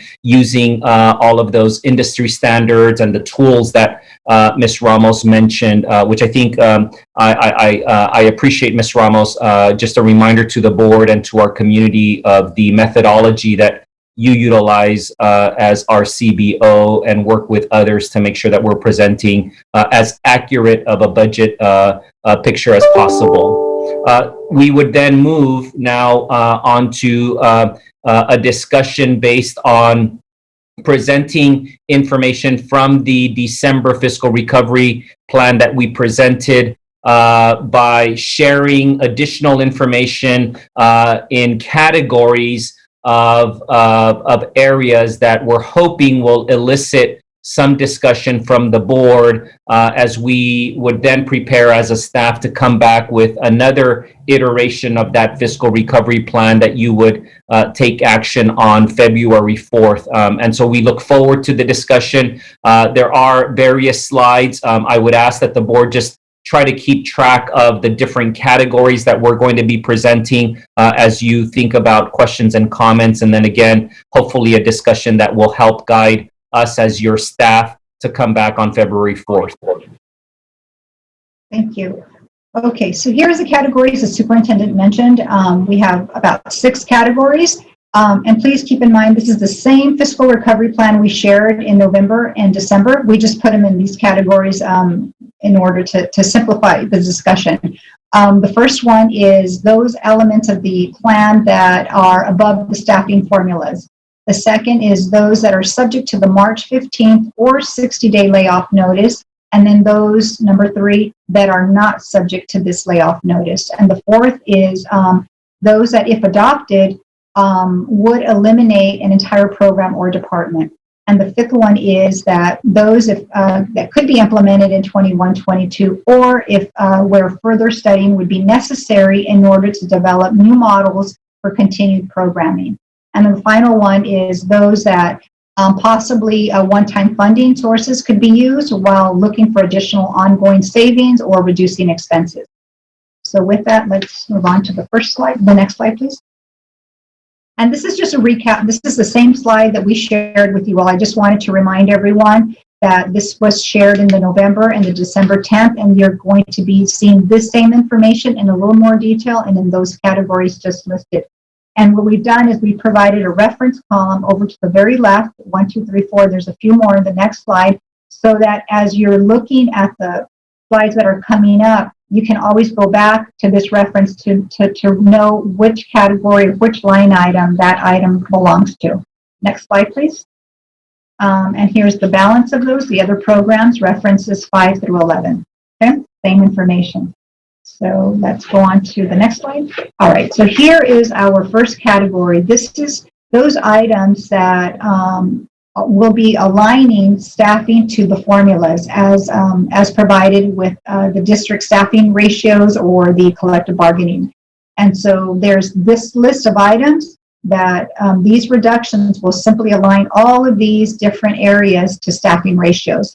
And so you'll see that we have the potential cost savings, and then the category aligning to staffing formula, and then under the reduction item, the titles. So you have, here's where we had the social workers, the assistant principals, the counselors, classified staff, FTE above formula base. And I'm going to stop here and explain, there's an asterisk there because this is the way we presented it to you, but then in a future slide, we provided all the details. What is that 3.3? And you're going to get those details in the next couple of slides. And I'll remind you when we get to that point. And then the next one under that is inclusive practices, charter contribution, our preschool contribution, the Waldorf, and the dual immersion. And the total of these, by aligning these, the district would save about $10.4 million. Next slide, please. Now, these are all the items that are subject to the March 15th or 60-day layoff notice. And of course, these all have to do with staffing, right? And so some of these items, you're going to see that they are going to show up in multiple categories, right? Because some of them they could be in both, aligning to staffing formula and subject to the March 15th or 60-day layoff notice. So please don't misunderstand that it's not a duplication. It just means that they apply to the same category, to multiple categories. So the first is social workers again, assistant principals, counselors, classified staff, that FTE again, the inclusive practices because that's FTE, the charter contribution, transportation, and the preschool contribution. Next slide, please. And these are additional programs that are subject to the layoff notice. So you'll see all those different categories. So this slide combined with the other slide is about $16.5 million in items that are subject to the March 15th or 60-day layoff notice because they have staffing within these line items. Next slide, please. So here's the details for that $3.3 million.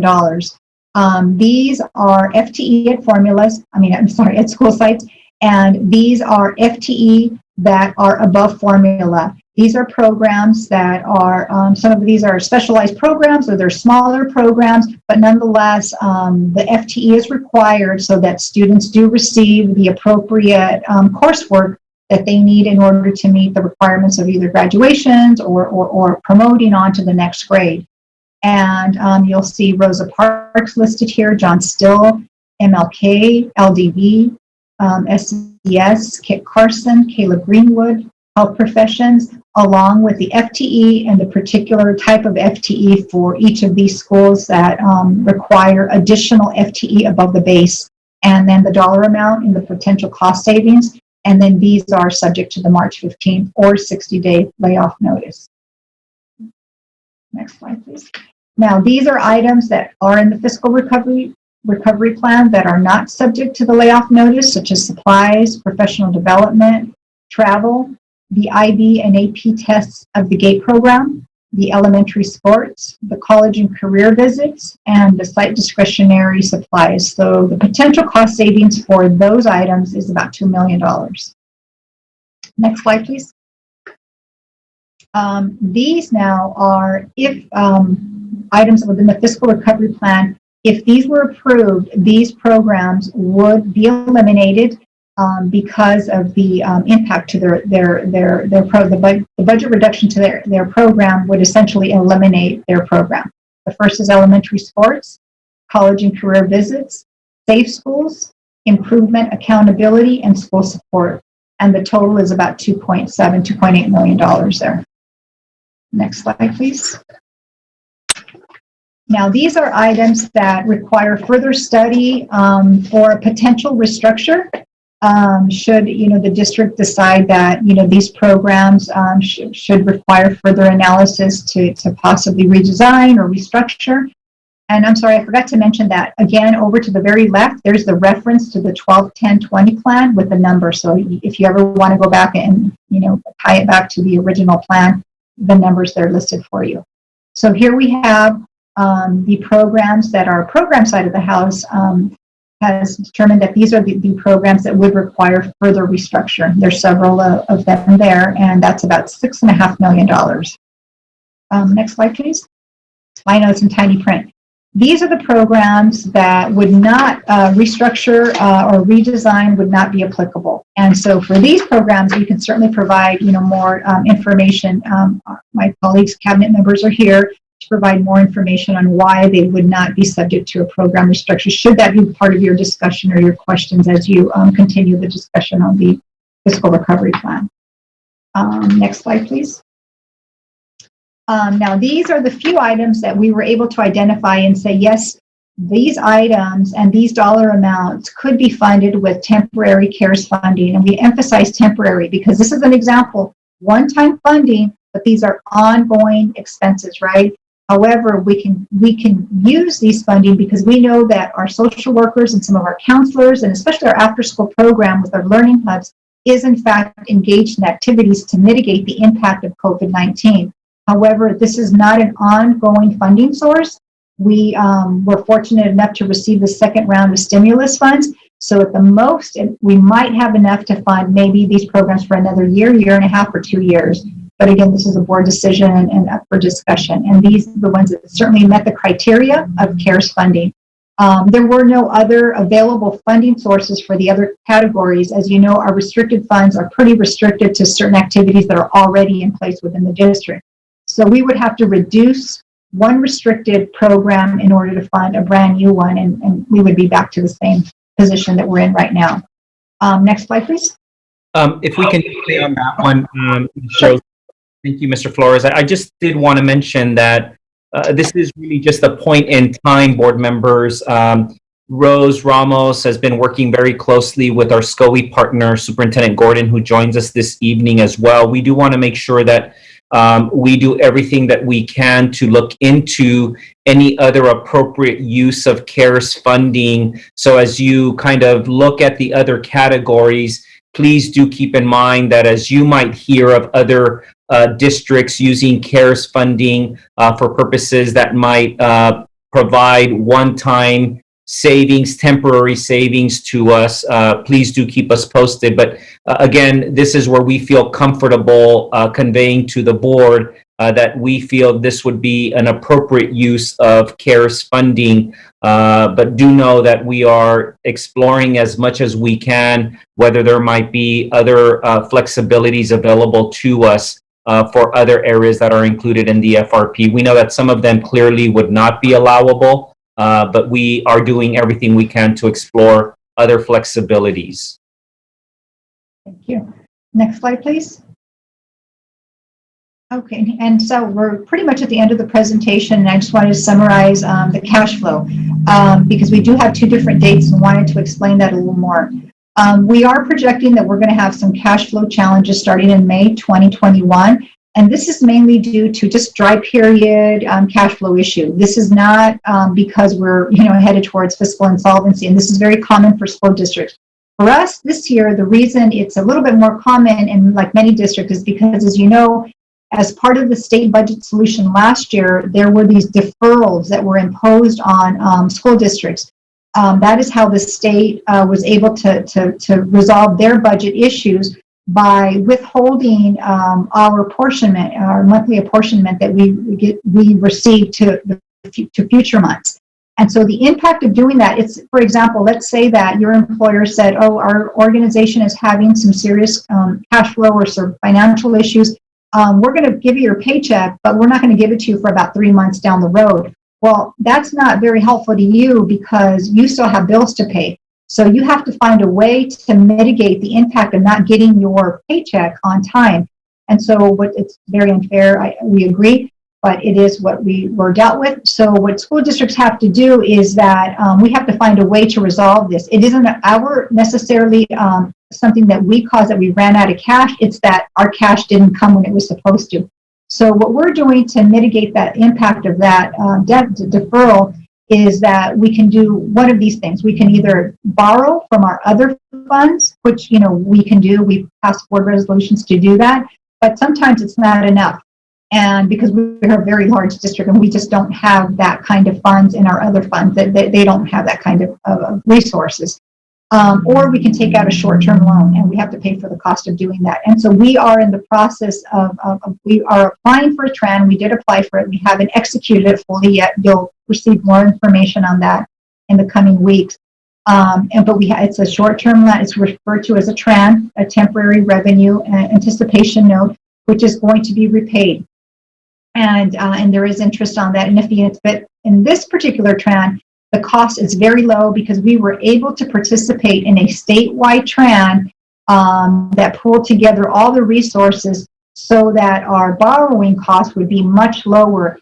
And for the district, please understand that our credit rating has suffered under our fiscal challenges, such that if we were to go out on a TRAN on our own, it might be very difficult to get a loan. And if we did, it would be very expensive for us. So we were very fortunate to be able to be part of this pool, should we have to get a TRAN. The other thing we did was we applied for a waiver of the cash deferrals. And I know board members, you're anxious to get a response, and we've not heard back. And we've been checking with our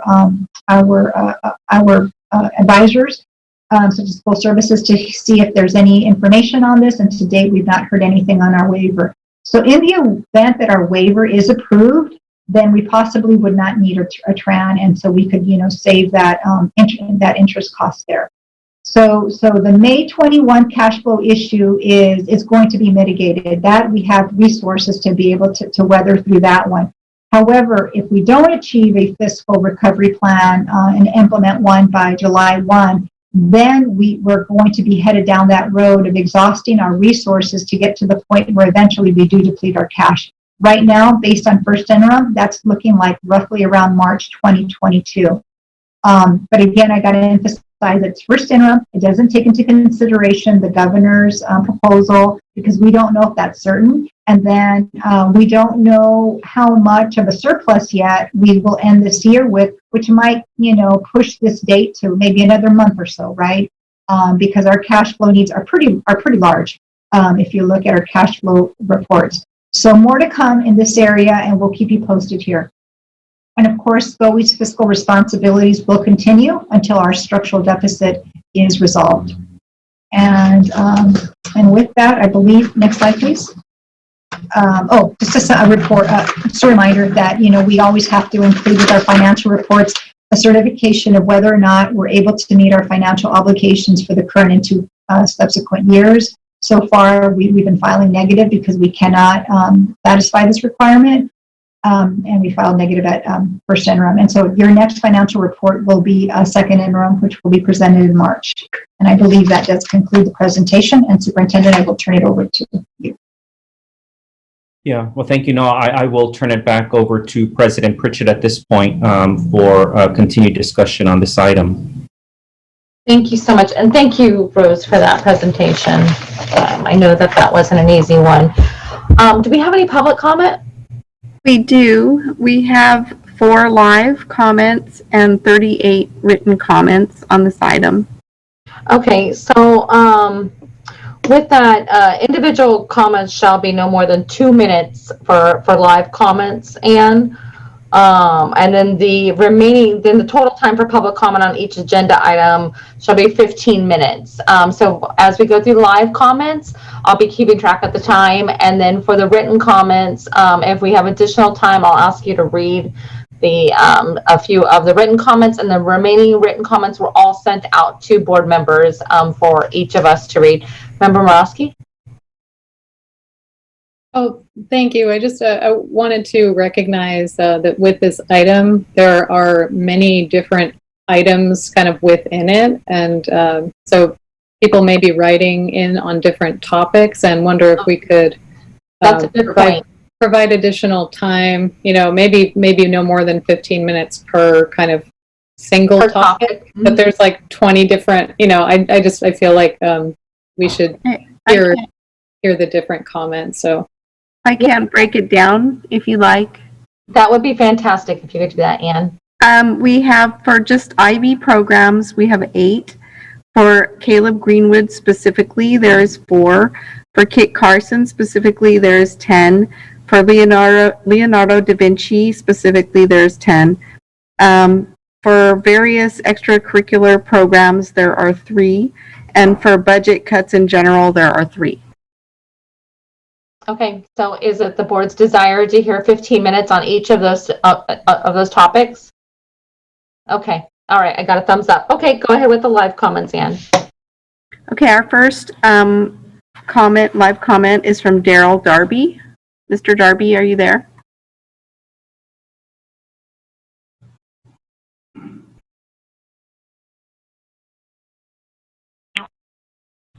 Okay, so are we ready? Yes. Okay, thank you. Good evening, board. Listening to tonight's presentations and prior board meetings, there seems to be a disagreement in terms of what the actual numbers are, or maybe I should say how the numbers are actually interpreted. I would like, if in any way possible, for everybody to get together and to be able to agree on one set of numbers. Now, I heard the responses earlier to the resolution, and I agree with Member Rhodes' comments and insights that he gave on that. I believe that there are reasonable people on all sides of this issue between the district and its labor partners. And I've always felt that reasonable people can come to reasonable agreements. So I firmly believe that agreements can be made. And I would like the board and everybody to come to some type of agreement with their labor partners, what the numbers are, such that those agreements can be made. Because it seems that until we all agree on the same set of numbers and what they mean, getting an agreement is going to be, how do we say, difficult. So I would hope that everybody comes together on the numbers, and then from the numbers move forward from there. Thank you.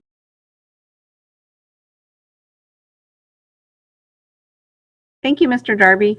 Our next public comment is from Allison French Tubo. Hello, can you hear me? Yes. Thank you. I would like to comment really quickly on some of the specific cuts to school sites and the overall structure. Some of the cuts in the FRP will be incurable. For example, to cut the staffing that makes an inclusionary classroom possible, and to cut the staffing for career technical education at a school based on career technical education is to gut those programs and harm the students relying on them. Just as the district was formed for the purpose of educating students, programs like inclusionary practices and the School of Engineering and Sciences were designed for the purpose of serving students who historically have been underserved by our district. I don't want to seem insensitive to how staff will be affected if pay and benefit cuts are instituted. I do know personally how that feels, and it is hard and painful. I am a state worker whose pay has been cut this year, and our family has been through having the portion of health insurance we pay increased. The difference is that for my family and many others, this happened with the downturn after the dot-com bubble burst in 2000 and in the Great Recession of 2007 to 2009. Sac City's compensation structure has been an historical anomaly for quite some time, and delaying alignment with the districts around us has only made the anomaly more apparent and done nothing to solve it. I call on all our trustees to acknowledge that the deficit budget structure can't be corrected only by cutting programs and supplies, and that they were elected to make these tough decisions, not to pass them off to a receiver who will have debt service as a top priority. I call on all our labor partners to acknowledge that their positions and compensation won't be stable over the long term in a district in receivership, that concerning trends in enrollment decline will likely magnify under receivership as those with the means to leave will do so. We need the board to approve a resolution that resolves to maintain and improve students and directs staff to negotiate with labor partners to align compensation, just as the governor directed Cal HR to negotiate with the state's labor partners to achieve the savings that resulted in my pay cut. Thank you. Thank you, Ms. French-Thibault. Our next two commenters that requested to speak live, Renee Webster Hawkins and Angel White, I do not see them online. So I can go to the written comments. Yes, that would be great, Anne. Thank you. Thank you. The first grouping is for IB programs. And President Pritchett, these will be 1 minute apiece. Is that correct? Pinch hitting. Oh. Yeah, so how many did you say for IB programs? Were there 8? There are 8. Yeah, so I think you can read them, and if it goes to 15 minutes, then we'll cut it off there. Okay. So this first comment is from Daniel Ruiz and says, I'm writing to voice my strong opposition to the recommended reductions of certificated staff at school sites with specialty programs, including Kit Carson and Caleb Greenwood. Because these cuts would eliminate the IB coordinator position, these reductions would mean the elimination of the IB programs at these schools. As you likely know, both campuses have had significant enrollment increases and improvements in test scores since becoming IB certified schools. These programs draw families into our district and keep families in our district, and as such, they pay for themselves. I am a strong proponent of public schools. My grandsons are 5th graders and 8th graders, have attended SUSD schools since kindergarten, but without these programs, we will likely leave the district. I understand from my daughter that the home high school for River Park is Rosemont, a 30-minute drive each direction. That's unacceptable. Now, thanks to the new programming at KIT, we finally have a great option for high school. We owe it to our children to preserve this program. I urge you to protect this growing, promising program. Being a former internal audit director for a $20 billion corporation and a process improvement consultant at major consulting firms such as IBM, I am pretty qualified at identifying missed opportunities and helping turn things around. Just one example, I am wondering if you have done any benchmarking with other school districts that got themselves into financial difficulties. I am surprised that you as a board let yourself get into this financial situation. I know the COVID pandemic hurt the situation, but from what I've learned so far, that is not the main cause, but just the tipping point. I plan to take a further look at the presentation for this agenda item to see if I can see any obvious faults. Getting rid of the IB program after it has done so much to improve your educational goals seems not to make sense. The next comment is from Brenda Mork and says, I am a parent to an 8th grade student at Kit Carson as well as a 5th grade student at Caleb Greenwood. I'm writing to voice my strong opposition to the recommended reductions of certificated staff at school sites with specialty programs, including Kit Carson and Caleb Greenwood. Because these cuts would eliminate IB coordinator positions, these reductions would mean the elimination of the IB programs at these schools. And it looks like a lot of the rest of this comment is the same as the previous one. So I'll go to the next one. And this is from Kara Sinhorst, and says, members of the board and Superintendent Aguilar, forget the oversized reserve fund, forget the errors of the past, forget one-time funds and CARES Act money. Already, we recently learned, squandered on air filters that won't do the job and may poison our kids with formaldehyde. The 21-22 budget originally included an estimate of a COLA of 0. The actual COLA announced by the governor is 3.84%. That's a difference of $14.5 million.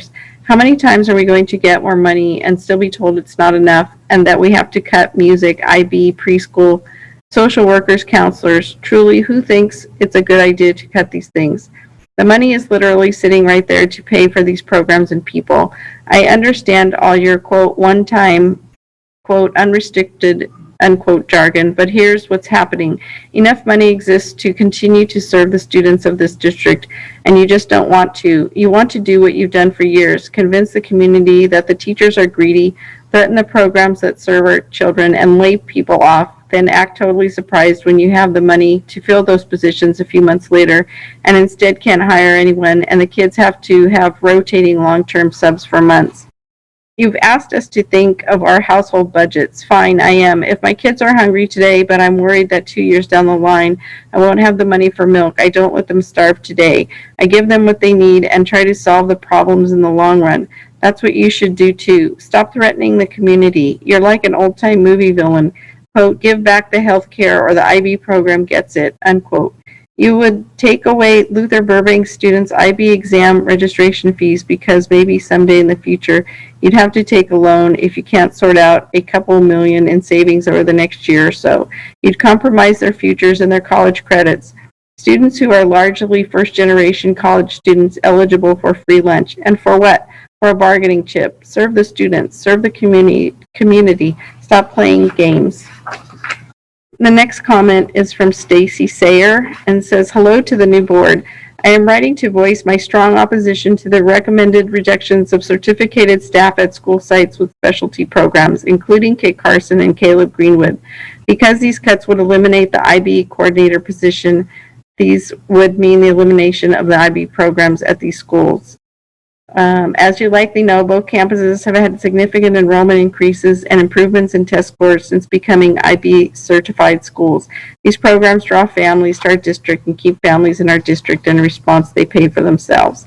I'm a strong proponent of public schools. My twins, now in 8th grade, have attended SCSD schools since kindergarten, but without these programs, we will likely leave the district. My 8th graders plan to continue at Kit for high school, and if that is no longer an option, I'll be forced to do what many in my neighborhood have been doing for years, request an interdistrict transfer or send him to a private school.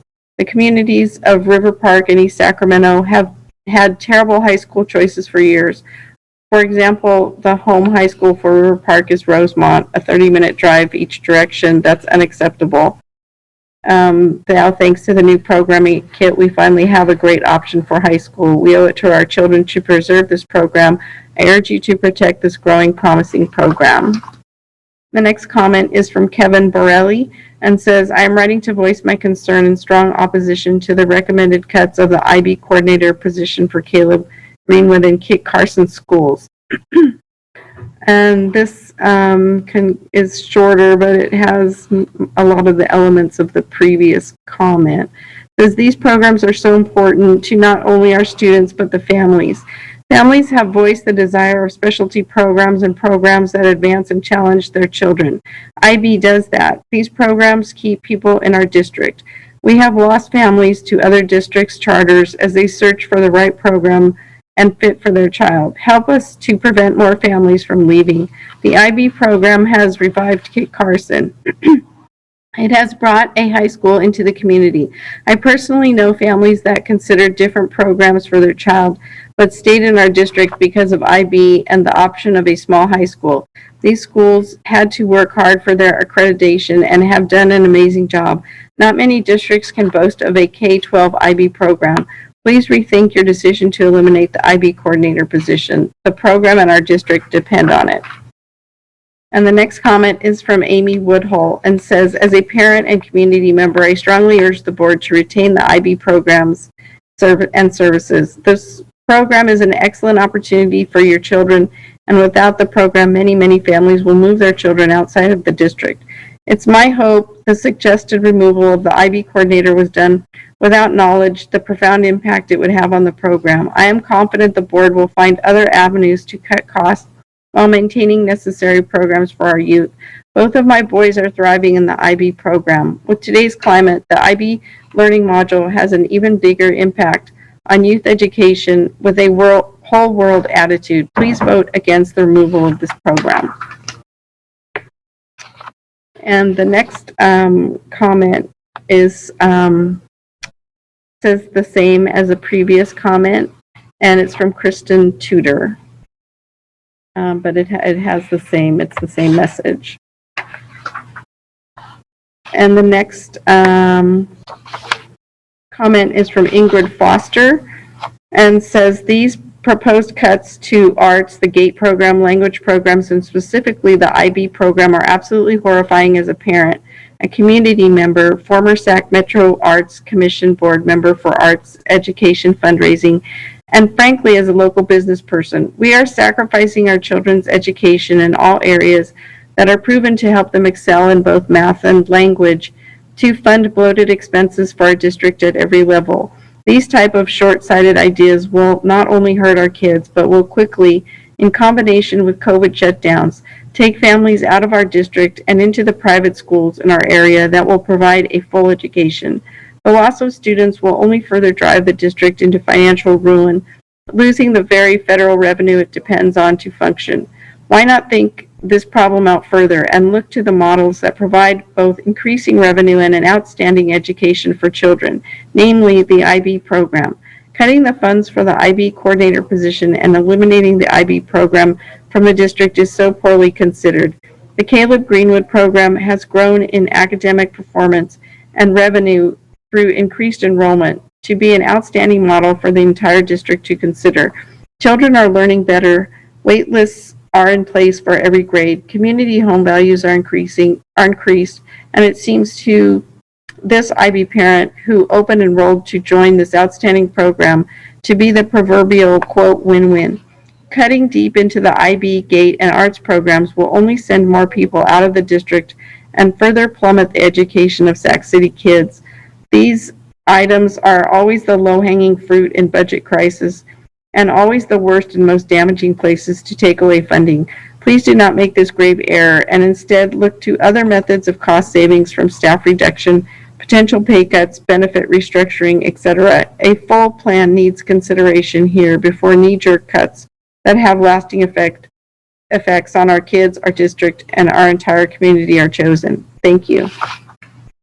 And that's all the comments for just IB in general. And the next group is for Caleb Greenwood. And there are 4. And the first is from Marco Colucci and says, my children are alumni of Caleb Greenwood, and I cannot stress enough how important and beneficial this school is to the children and community. The teachers, staff, and all school families are all equally in full support of maintaining the quality and need of this school. I, as a parent and taxpayer, am in strong opposition of reducing or negatively altering the funding for this school or any schools right now. Make your budget cuts in other sectors, not education. It's your poor mismanagement of funds and bureaucratic policy that is having a disastrous effect on California. Do your job. The next comment is from Stacy Hayashi and says, my name is Stacy Hayashi and I'm a parent of 2 children at Caleb Greenwood Elementary School. I'm writing about the fiscal recovery plan on the agenda for January 26th. As stated at the December 10th meeting, I am disappointed to see the continued projected cuts in the FRP, removing specialized and necessary programs at SUSD schools.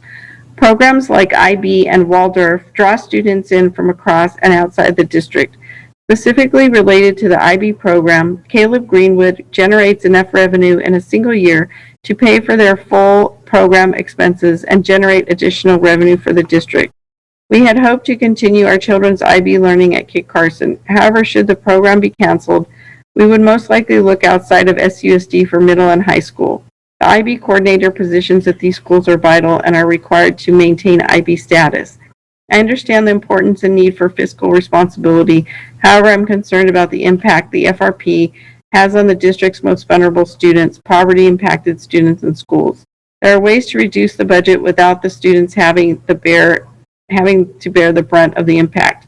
Please look at negotiating the medical benefits package, which has been shown to be expensive and the cost driver. Please be mindful of the critical support vulnerable students need to succeed, and keep the programs drawing students to the district. Thank you.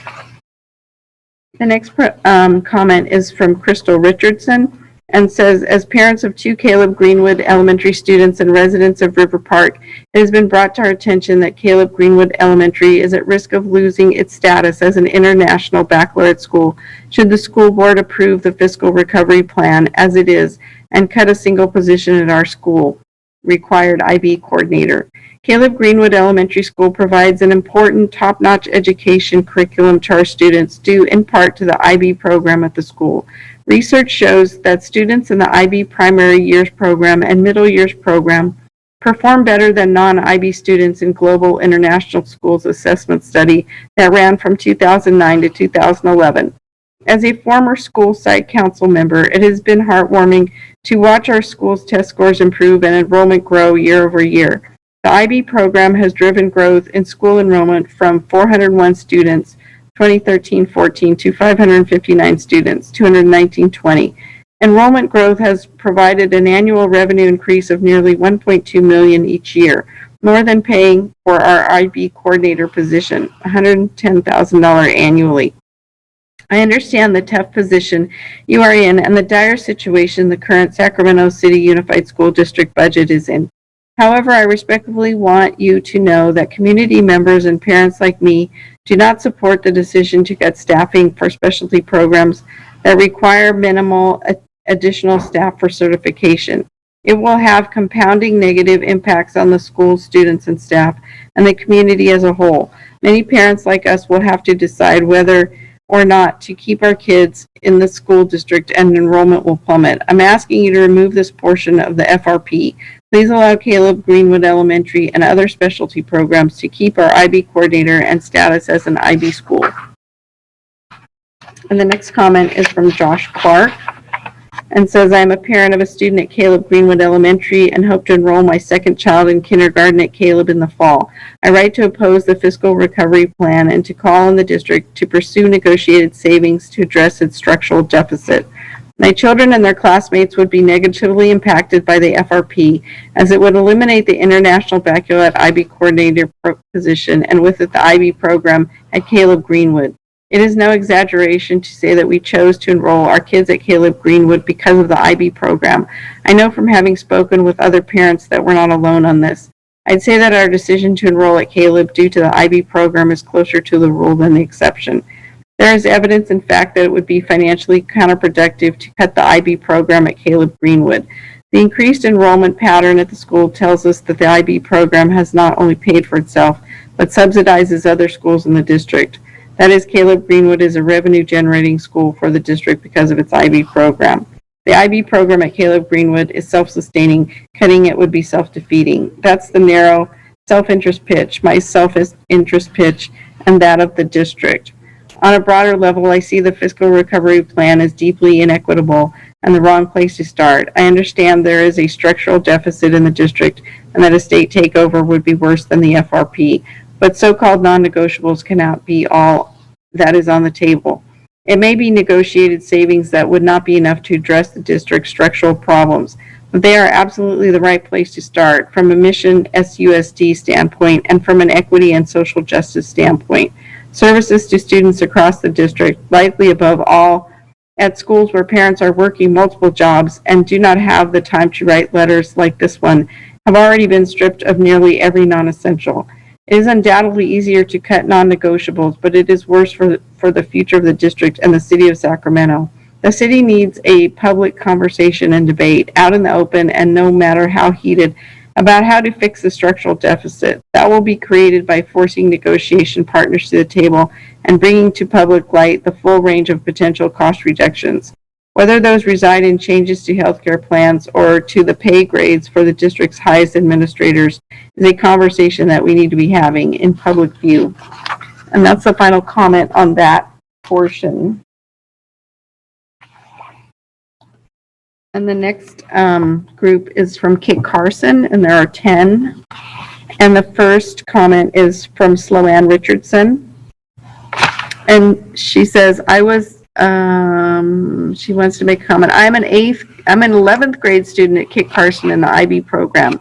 In the current plan, our school will potentially lose 5 teachers, which will put our IB program at risk. I have worked hard in this program since I started at Kit Carson in 7th grade.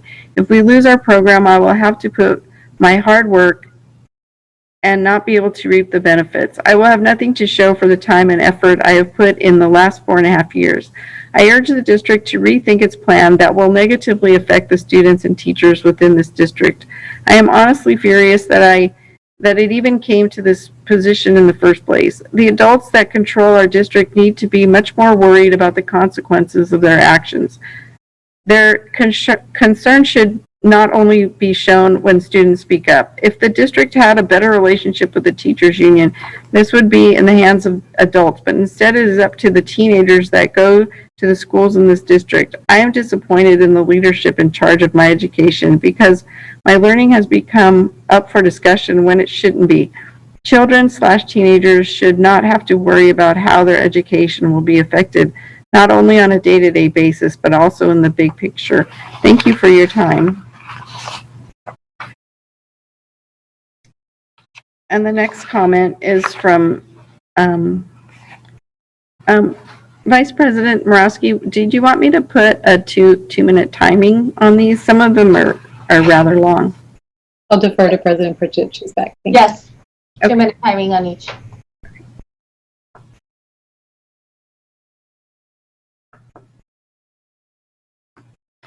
So this comment is from Mary Kelly and says, I'm a parent of a 9th grade student at Kit Carson International Academy.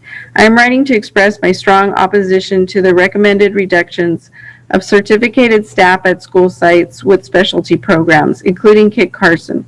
The recommended cuts would eliminate positions such as the IB coordinator, which would result in the elimination of the Kit Carson's IB program. Kit Carson has had significant enrollment increases and improvements in test scores since beginning the IB certified school. The IB program draws families into our district and keeps families in our district, and as such, the program pays for itself. The communities of River Park and East Sacramento have long had no reasonable high school choices. Most neighbors request an inter-district transfer or send their students to private school. However, with the IB program at Kit Carson, we finally have a great alternative for our neighborhood high school, as well as the opportunity to be a school that draws students from other districts, as does the IB program at Mira Loma High School. The SUSD's website touts the IB program as having a, quote, hard-earned reputation for high standards of teaching and student achievement, unquote. It continues, quote, IB has a proven track record of high academic success. IB is one of the fastest growing educational programs on the planet, unquote. Finally, quote, research shows that students who graduate from IB programs are better prepared for college and careers and have the highest GPAs in 4-year university freshman classes, unquote. As the board is responsible for establishing the district's long-term vision, it is incumbent on the members to make decisions that support specialty programs. The then board was exercising its long-term vision when authorizing Caleb Greenwood and Kit Carson to pursue the IB World School authorization. At that time, the board recognized the benefits of SUSD offering the prestigious academic program across an entire K-12 education track. The next comment is from Heather Haight and says, I am writing to express my strong opposition to the recommended reductions of certificated staff at school sites with specialty programs, including Kit Carson International Academy. The recommended cuts would eliminate positions such as the IB coordinator, which would result in the elimination of the Kit Carson and Caleb Greenwood's IB programs. Kit particularly has seen significant enrollment increases and improvements in test scores since becoming an IB certified school. This alone should be enough evidence in a district that says equity matters to keep the IB program. Kit has a diverse student body, and the IB program meets the needs of students across racial, socioeconomic, and ability identities, among others. My son is in 7th grade, and we'd planned for him to stay at KIT through college. Being part of a globally oriented program, one that instills dignity and worth in the broad population of all our students, is what brought us and would keep us at KIT and in the district if it continues hosting the IB program. Additional reasons to keep the IB program includes its draw for families into our district and keeping families in our district. Therefore, the program pays for itself. SUSD's website touts, and this is the same paragraph as the one I read before, except it includes, finally, quote, research shows that students who graduate from IB programs are better prepared for college and careers and have the highest GPAs in four-year university freshman classes, unquote. As the board is responsible for establishing a long-term vision for the district and setting district policies and goals, it is incumbent on the board members to make decisions that support specialty programs such as Kit Carson's IB program. It was in exercising this long-term vision for the district that the then, time was up for that comment. And the next comment is from Lori Merritt and says, my daughter started Kit Carson this year and my son is in 9th grade. This is his 3rd year there. We love Kit's IB program and appropriate how much the staff supports students. If KIT loses the funding necessary to support the IB program, the district would be gutting a successful program. KIT became an IB program as a result of a grassroots community intervention for a struggling middle school. The IB program has taken Kit Carson from a struggling middle school with declining enrollment to a school where more students apply than they have space for. I can remember attending a high school information meeting and parents from private schools and Waldorf schools were worried about their children getting a space. I was grateful I didn't have to worry about my child's space since he'd been going there for middle school. Now I am worried about where he will go to high school if KIT's IB program is ripped apart. The district stands to lose money as more high school families flee the district. It seems crazy and short-sighted to me that the district would shut down a successful program that is attracting families to a school. The fiscal plan money won't change much in the district, but it would have devastating effects for Kit Carson. Please don't destroy a program that is doing great for students at Kit and keeping families in the district. And the next comment is from Mary Kelly and says, my name is Mary Kelly and I am the parent of a 9th grade student at Kit Carson International Academy. I'm writing to express my strong opposition to the recommended reductions of certificated staff at school sites with specialty programs, including Kit Carson. The recommended cuts would eliminate positions such as the IB coordinator, which would result in the elimination of the Kit Carson's IB program. Kit Carson has had significant enrollment increases, and but it looks like this comment repeats one that we had before.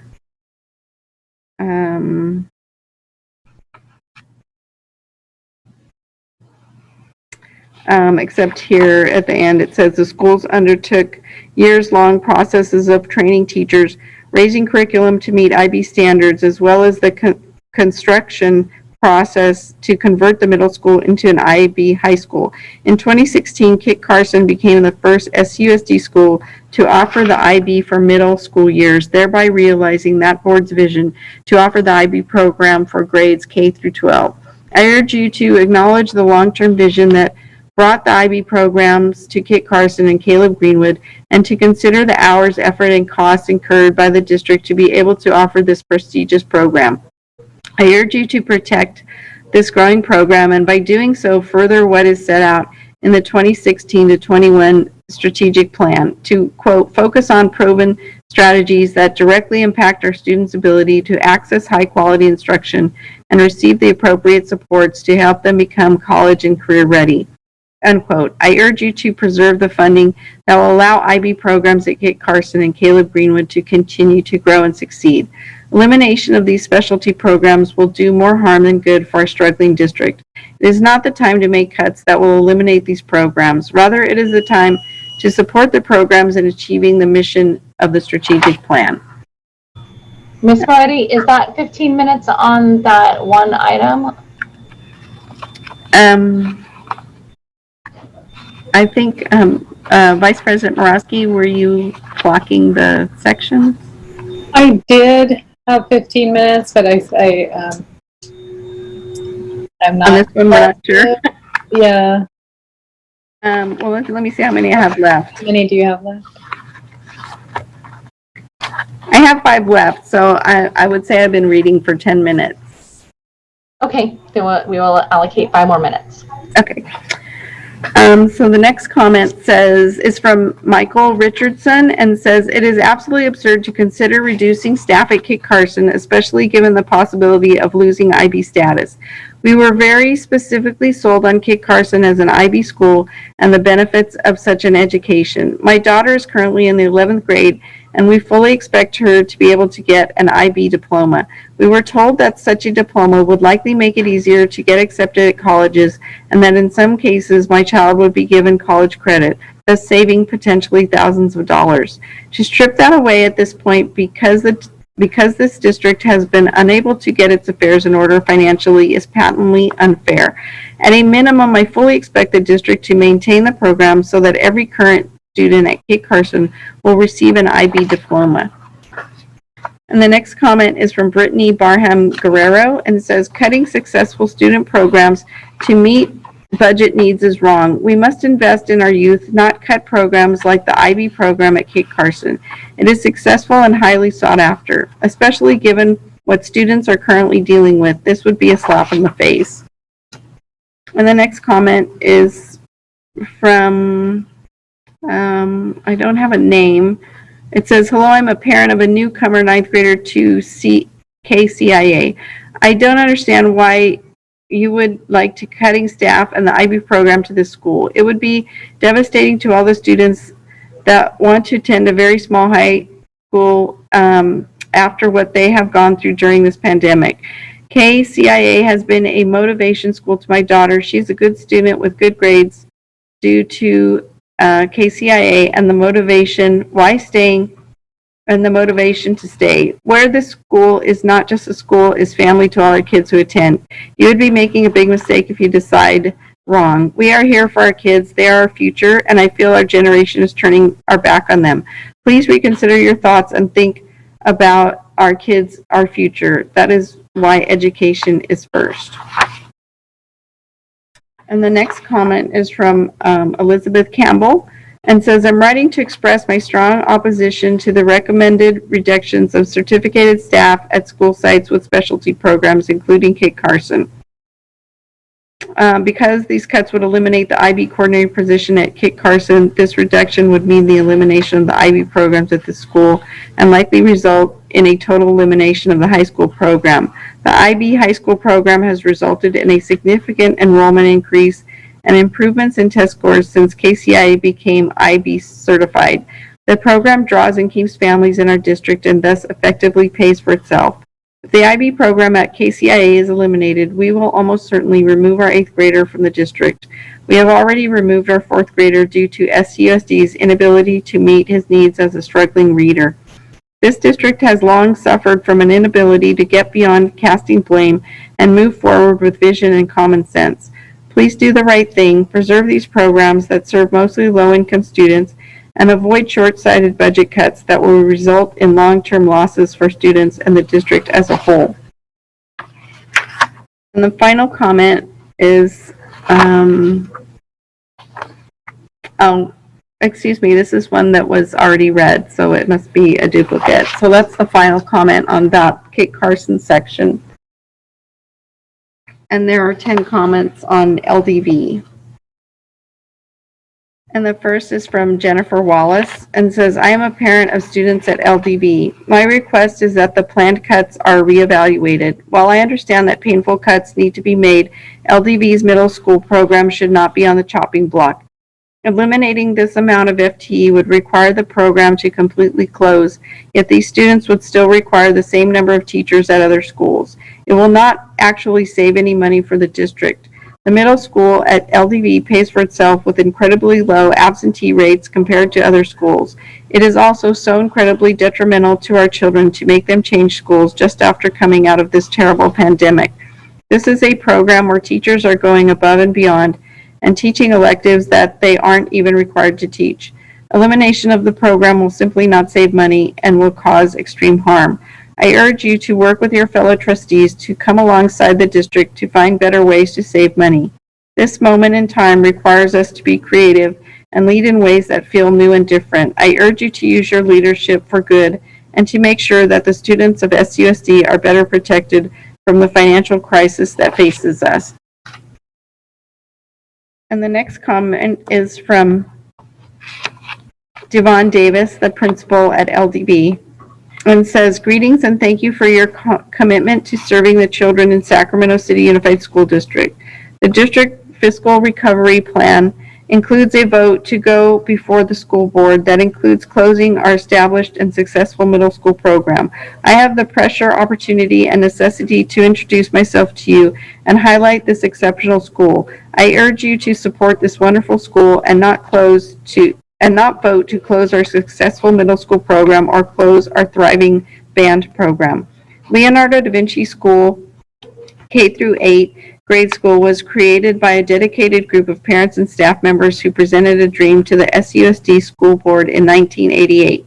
The core tenets of the new school charter included open enrollment K-8th grade school site, integrated thematic instruction, access for special education students, now referred to inclusive practices, and emphasis on arts and sciences. The SUSD school board approved the K-8 program presented, and the school was recognized as a federally funded arts and sciences magnet school.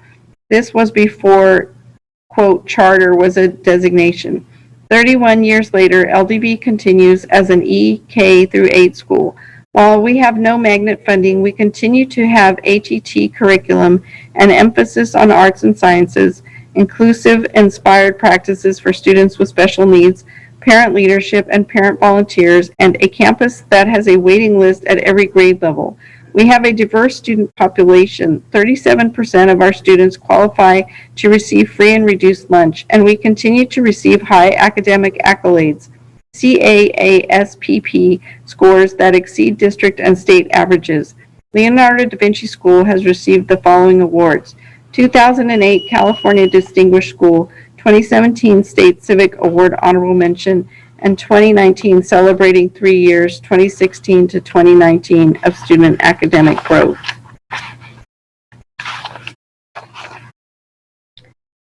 The next comment is from Catherine Sanders and says, my name is Catherine Sanders and I am a parent of 2 7th grade boys at Leonardo da Vinci EK through 8 school.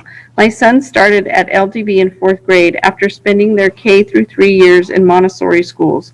I chose LDB knowing my sons would be able to move from elementary school with many of their classmates into a small middle school. I believe a smaller middle school is the best environment for my sons because they are more comfortable and confident with small peer groups and because there is more opportunity to develop strong bonds with their teachers. If you remove 1.6 FTE from the middle school, my sons will not be able to finish 8th grade at LDB. The whole MS is run on 4 main academic teachers, an art teacher, and a PE teacher. If you remove 1.6 FTE, Leonardo da Vinci Middle School would not survive. LDB is an amazing program with strong parental support. Our parent group raises over $100,000 a year to pay for our specialized field trips that supplement lessons in several subject areas and other programs. We raise enough money so that every child gets to go on the trips. Last year, my son took part in a week-long trip to Yosemite with their 6th grade class. LDB not only provides an academically rich program, it also enriched students' lives in the arts. Both of my sons participated in morning music classes, one in band and the other in orchestra. Please reconsider removing 1.6 FTE from the middle school and think about the long-term consequences of eliminating a successful 31-year-old program. Thank you. And the next comment is from Sarah Soto Taylor and says, this letter is to express my deep concern with SUSD fiscal recovery plan, which includes deducting 1.6 teachers from the middle school program at Leonardo da Vinci School. Reducing 1.6 teaching positions would eliminate our middle school program. Both my daughters attend Leonardo da Vinci K-8 school. My oldest daughter excelled in the integrated thematic instruction model and will be graduating this year well prepared for her high school of choice. My youngest daughter is in 6th grade, and we look forward to her continuing her middle school education at Leonardo da Vinci. Leonardo da Vinci School is exceptional in many ways. Principal Davis has shown great commitment to fiscal responsibility and student inclusiveness that has led to highly engaged parent participation throughout the entire school campus. Leonardo da Vinci is a model that should be elevated and replicated, not dismantled as the current fiscal recovery plan describes. From kindergarten through 8th grade, parents at Leonardo da Vinci routinely invest at least 40 hours each school year to classroom assistance, driving on field trips, and other volunteer activities.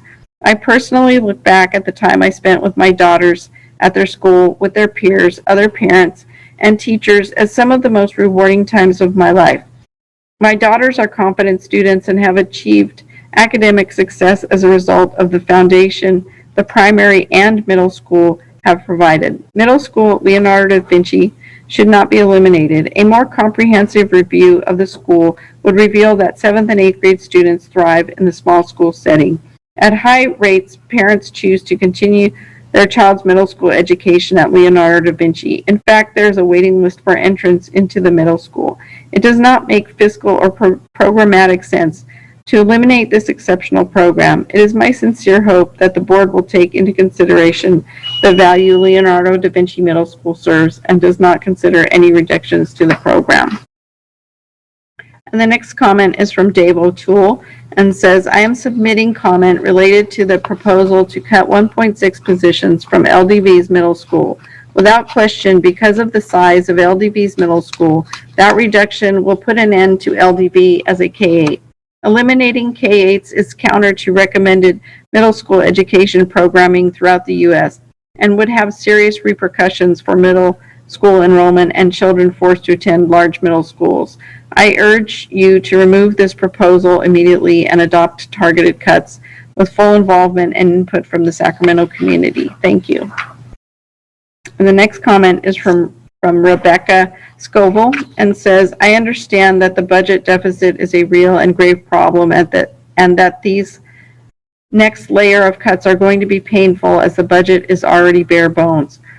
But I strongly believe that cutting 1.6 teachers from the LDV middle school program is the wrong decision. This cut of 1.6 teachers will eliminate the middle school program, which is one of the highest scoring middle schools in the district. I have a 1st and 3rd grader at LDV this year, and through the pains and struggles of distance learning, it is the teachers, Mrs. Goodman and Mrs. Mao, that are making learning at home possible and actually fun for my boys. My 1st grader learned how to read this year in distance learning. What a huge accomplishment is that. I share this story of learning as I know that the high quality of education that my children are getting now will continue through their middle school education at LDV. We chose LDV 3 years ago because of the rigorous academics, the fun field trips, parent participation, and thematic learning. The knowledge that my kids could reap the rewards of this well-established educational experience, not only through elementary school, but through middle school as well, sold us on the program. We were excited to get accepted into the program, and honestly, our LDV experience has been even more magical and rewarding than we expected. We have been blown away by each teacher we have had, the engaged and hardworking administration, and the parents' eager and willing involvement. My children have thrived at LDV, and the LDV middle school experience is a safe place for my children to continue their rigorous education. My husband and I were shocked to hear that this budget cut was even on the table. I know there are other areas like employee health costs that can be cut, but the education of our middle schoolers is not an area that should ever be cut. Please reconsider and save our middle school program for the future of my children and the many generations of LDV students to come after them. And the next comment is from Dan Goulart and says, we have been fortunate enough to be members of the Leonardo da Vinci family for 6 years. As parents, it is a painstakingly difficult challenge to find an educational experience for your family that fits all of your many requirements: solid education, safe environment, engaged families and teachers, access to music and arts, and a student body that is driven by a desire to learn and a desire to grow socially. We have found this at LDV. I am sure you have heard how LDV has been a standard for over 30 years. I am sure you have been presented with the fact that LDV has a waiting list at every grade level, EK through 8. I imagine you have been told that LDV is fiscally sound, and by cutting the middle school program, Sac City will not benefit in any way financially and will likely only succeed in taking away one of their solvent programs and forcing kids and teachers to crowd into programs that are not as fiscally sound or capable of maintaining their enrollment. You may even realize that by taking away 1.6 teachers from a middle school that needs every single one to function as the high-quality, rigorous education experience that prepares our kids for high school in a manner that is unparalleled in this area, you will effectively force the middle school to close and therefore force parents to choose between sending their kids to large schools where they may get swallowed up in an environment that is not suited for every child, or to go with a private option in a time where our economy and people's jobs are already stressed, or to move outright to a school district that can accommodate a similar experience to LDV. I am guessing that you do not want people leaving. That is already a concern for Sac City, and making across-the-board decisions like cutting the LDV middle school and valued programs like music, which both our kids have enjoyed and benefited from for years, will not save you from your real problems.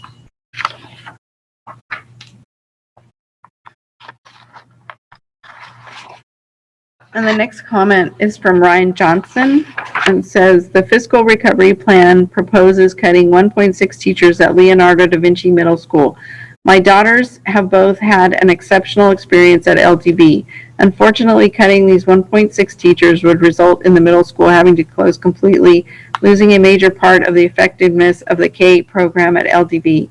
I know that cuts overall have to be made, but I want to bring to your attention that in this case, these cuts to LDV will have an oversized negative impact to a program that has been excellent and fiscally sound for many, many years. Please consider this in reviewing the proposal. Thank you. And the next comment is from Chris Thoma and says, my name is Chris Thoma and I am a parent at Leonardo da Vinci. I am writing to express my concerns with reducing the middle school teaching staff. Please reconsider and not make these cuts. In looking at the impact statements, there are far too many programs/roles that may be eliminated at the detriment to students of SUSD. I understand that we are in a dire situation financially, and I do not believe that these cuts are the right ones to be making. I strongly oppose the elimination of the middle school at LDV. The middle school faculty are caring, talented, and committed individuals. They are teachers that go beyond what's required of their contract to provide electives, after-school programs, and amazing field trips. It also doesn't make sense for you to cut the middle school because should our middle schoolers be displaced to another school, SUSD will still need to provide that same number of teachers, resulting in no cost savings. All it would do is close down a program that is recognized and desired by parents district-wide for their children. My older child has already gone through LDV middle school and is prepared beyond my expectations for high school, even in the midst of distance learning. I'd also like to bring to your attention that, one, the middle school at LDV pays for itself and then some. According to ADA data from 2016 to 2019, LDV had the lowest rate of chronic absenteeism compared with other SUSD middle schools.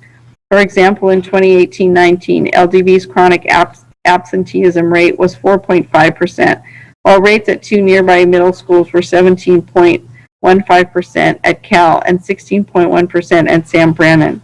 It does not make sense to eliminate a program that is financially sound. Two, there is an abundance of data that suggests that smaller middle schools are better for students than larger middle school environments. Three, LDV could be a proof point for our district, and it could support broader learning that would be better for our district overall. And that concludes the 15 minutes for that section. Okay. Is that the last section that you had, correct? I have you have three on budget? And three on various extracurricular programs. Okay, thank you. And I just want to remind the community that all public comments can be seen on the SUSD website as well, and board members all have received your public comment via email. So the next grouping is various extracurricular programs, and the first is from Angela Ash and says, no cuts to VEPA/arts programs. These cuts do more harm than good, both financially and to the social and emotional health of our children. Arts programs are desperately needed, especially now during this tumultuous time. The next comment is from Adriana Alcala Beshara and says, the consideration of elimination of programs such as GATE, AP, and Pathways hereinafter, quote, opportunity programs, unquote, within the school district should not even be a consideration. In addition, the elimination of 1.6 positions at Leonardo da Vinci closes the middle school program based on bargained student-teacher staffing ratios and is morally and fiscally irresponsible, penny-wise and dollar foolish. Many studies support greater emotional and academic success and ROI in K-8 schools. It's why many metropolitan school systems have adopted this model. Also, consider as notice, a decision tonight regarding LDV also appears to run afoul of state law requirements. Moving on, there are schools within this district wherein your address dictates whether your child goes to a, quote, good school, unquote, or not. Opportunity programs in schools like LDV give our children, especially those of color, a chance at a better education irrespective of socioeconomic status, meaning whether you can live in projects or million-dollar homes of pocket, etc., you are welcome. This is equity. Elimination of items aforementioned disenfranchise our children of opportunities that school districts such as Folsom and El Dorado Hills provide. Children receive different educations based on what opportunities are available. Don't take what little opportunities that these children have left. Stripping these opportunities is sophistry to your real budget issues. Children's futures prospects should not be dictated by political clout and the affluence of their parents. As state workers, my household took almost a 10% reduction of our earnings due to our state's budget. I was not excited about it, but I understood our unions and state negotiators knew what needed to be done and had everyone's best interest in mind. And the next comment is from Patrick Neff and says, I am reaching out as the former music director at Rosemont High School and the president-elect of California Music Educators Association Capital Section. I am deeply saddened that the board is once again considering cuts to music education in the district. SUSD was once a flagship district for music in the state, but previous cuts, which my predecessor at Rosemont would describe as the, quote, draconian cuts of 1992, unquote, have already hindered the district's ability to provide comprehensive music education that students deserve. The district should instead be creating opportunities for music programs at the elementary level, and cuts to any current music offerings reflect leadership that does not value arts education. My peers who have reached out to you have received responses concerning healthcare costs for district employees. As a former employee of the district, I know this has always been a contentious topic, but it seems that at best the SUSD music programs are being used as pawns in an effort to exert pressure elsewhere, and at worst are a very minor cost-saving measure that will have negative consequences for generations of students. Music education in SUSD is a bright spot that shines despite obstacles that have been present for decades. I am incredibly proud of the program I built at Rosemont, but moved on in part because I feared encountering this issue again. It is exhausting and unfair for everyone involved. Please eliminate all potential cuts to music from the fiscal recovery plan and never consider this again. Thank you. And the last three comments are on the budget cuts in general. And the first is from Nancy Fitzpatrick and says, I am writing to express my concern that the current fiscal recovery plan strips our schools in our district of some of the unique programs that make our schools successful. My family and I appreciate the work our teachers, staff, administrators, and leaders do every day to bring a strong and vibrant education to our students. We have been, however, concerned with the budget management of the district and the strain that has put on all parties. Unfortunately, the students have paid the price for a legacy of budget and bargaining dysfunction. The latest fiscal recovery plan is not an acceptable solution to the district's budget woes. Obviously, some cuts will have to be made. However, we consider it unacceptable to make cuts only in the non-negotiable category. We expect that all of the represented staff will make a sacrifice, and we also expect the district administration to reduce salary increases and staff. To make cuts based on an FTE formula that would effectively cut programs by cutting staff, take Caleb Greenwood's IB program, for example, negates the hard work school site councils, parents, and staff have invested over years to bring families back to SCUSD schools and keep them there. These kind of cuts hurt students now and in the future. And the next comment is from Cindy Brosimer and says, I am requesting that any action that would have a direct impact on students be used only as an absolute last resort. All other options should be thoroughly examined and exhausted before implementing cuts that negatively affect district students. Closing programs and forcing students to leave schools they already attend and are comfortable with will only drive more families to leave the district entirely. Our kids need stability and familiarity more than ever. Many have lost so much already. Don't take more. And the final public comment is from Catherine Warmerdam and says, thank you for holding a special meeting focused on the fiscal recovery plan. A public discussion detailing how the district will fix its structural deficit and avoiding receivership is long overdue. The fiscal recovery document is a first step in that discussion. However, it falls far short of serving as a roadmap toward solvency. The formula-driven cuts proposed in this document seem to have been made without any consideration of real-life context or consequences.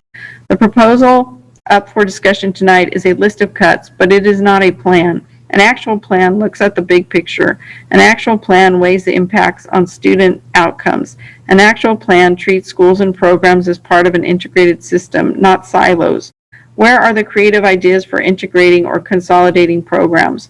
Where is the analysis on the impacts that shuttering middle school programs at K-8 sites will have on enrollment and student outcomes? Where is the evidence that disrupting special education programs actually saves money? The document before you offers none of that. Superintendent Aguilar and board members, I challenge you to answer this question for families tonight. When will the public see a comprehensive integrated plan that looks holistically at the budget cuts that will be necessary to avoid receivership? We are running out of time to implement the best available solutions, the solutions that will do the least harm to students. The longer we wait, the fewer creative options we have available to us. We are growing impatient for your leadership. Show us a real plan. Thank you. And that's the final public comment on this item. Thank you, Ann. Now take a deep breath and grab a glass of water. I know that was a lot for you, so thank you. Okay, with that, I'll open it up. I want to say real quick, as I was listening to all the public comments and the presentation from Ms. Ramos, it reminded me of 8 years ago, being a new board member on my second meeting in facing school closures. And I started thinking a little bit about that. It reminded me that, kids and students and families that were in kindergarten through 5th grade back 8 years ago are now facing us cutting again and are still within our district. We've heard from Ms. Ramos, about the drop in enrollment, and I foresee that, families that will make decisions if they want to keep their kids within our district, and it could potentially get a lot worse. It's disappointing that we are looking at items of that, and the only thing that doesn't have to be negotiated is direct impact to students. So sorry, I thought I had my phone off here. Receivership should not be an option at all. It will be a disaster for our district. And I'm hoping that, as our board discusses that, we take that into consideration. Receivership means that people that are not invested in their communities like we are will be making decisions on what cuts that we need to make. So with that, I'll open it up to board discussion. Member Moravsky.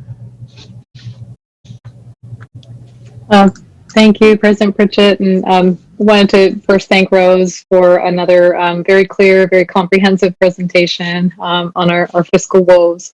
But we have to embrace reality, as we talked about. Our reality is looking a little brighter than it was. And that's mostly, through no fault or effort of our own, really, due to the COLA as part of the governor's budget, particularly for next year, erases a massive chunk of our deficit. So that's just part of the challenge that of the roller coaster of kind of revenues and expenses that we are all subject to. But given that we have, that we're in a bit of a better place based on this latest information, given we have some reserves, we have the opportunity to, I think, approach these cuts in a strategic way. And so I wanted to share, I've gone over and over all of these cuts and the different options. And I know it's a lot to look at and try to categorize, and I appreciate the staff, giving us kind of different categories or ways to think about how to approach these cuts. So I'm going to just pitch out there to my colleagues to, kind of my framing of how I was able to process these, and hopefully that will be a springboard for discussing. So I have kind of like a five points of how I thought we might approach this. So the first is to keep focused on negotiated solutions for sure. The second is to take some cuts off of the table entirely. And I'll go through and give you a little more detail of each of these. Some of these cuts need more time and strategic thinking about how to approach them. And I think that was well put by the staff on slide, I don't remember what slide it is, but there was one slide that indicated, some of these need more time to analyze.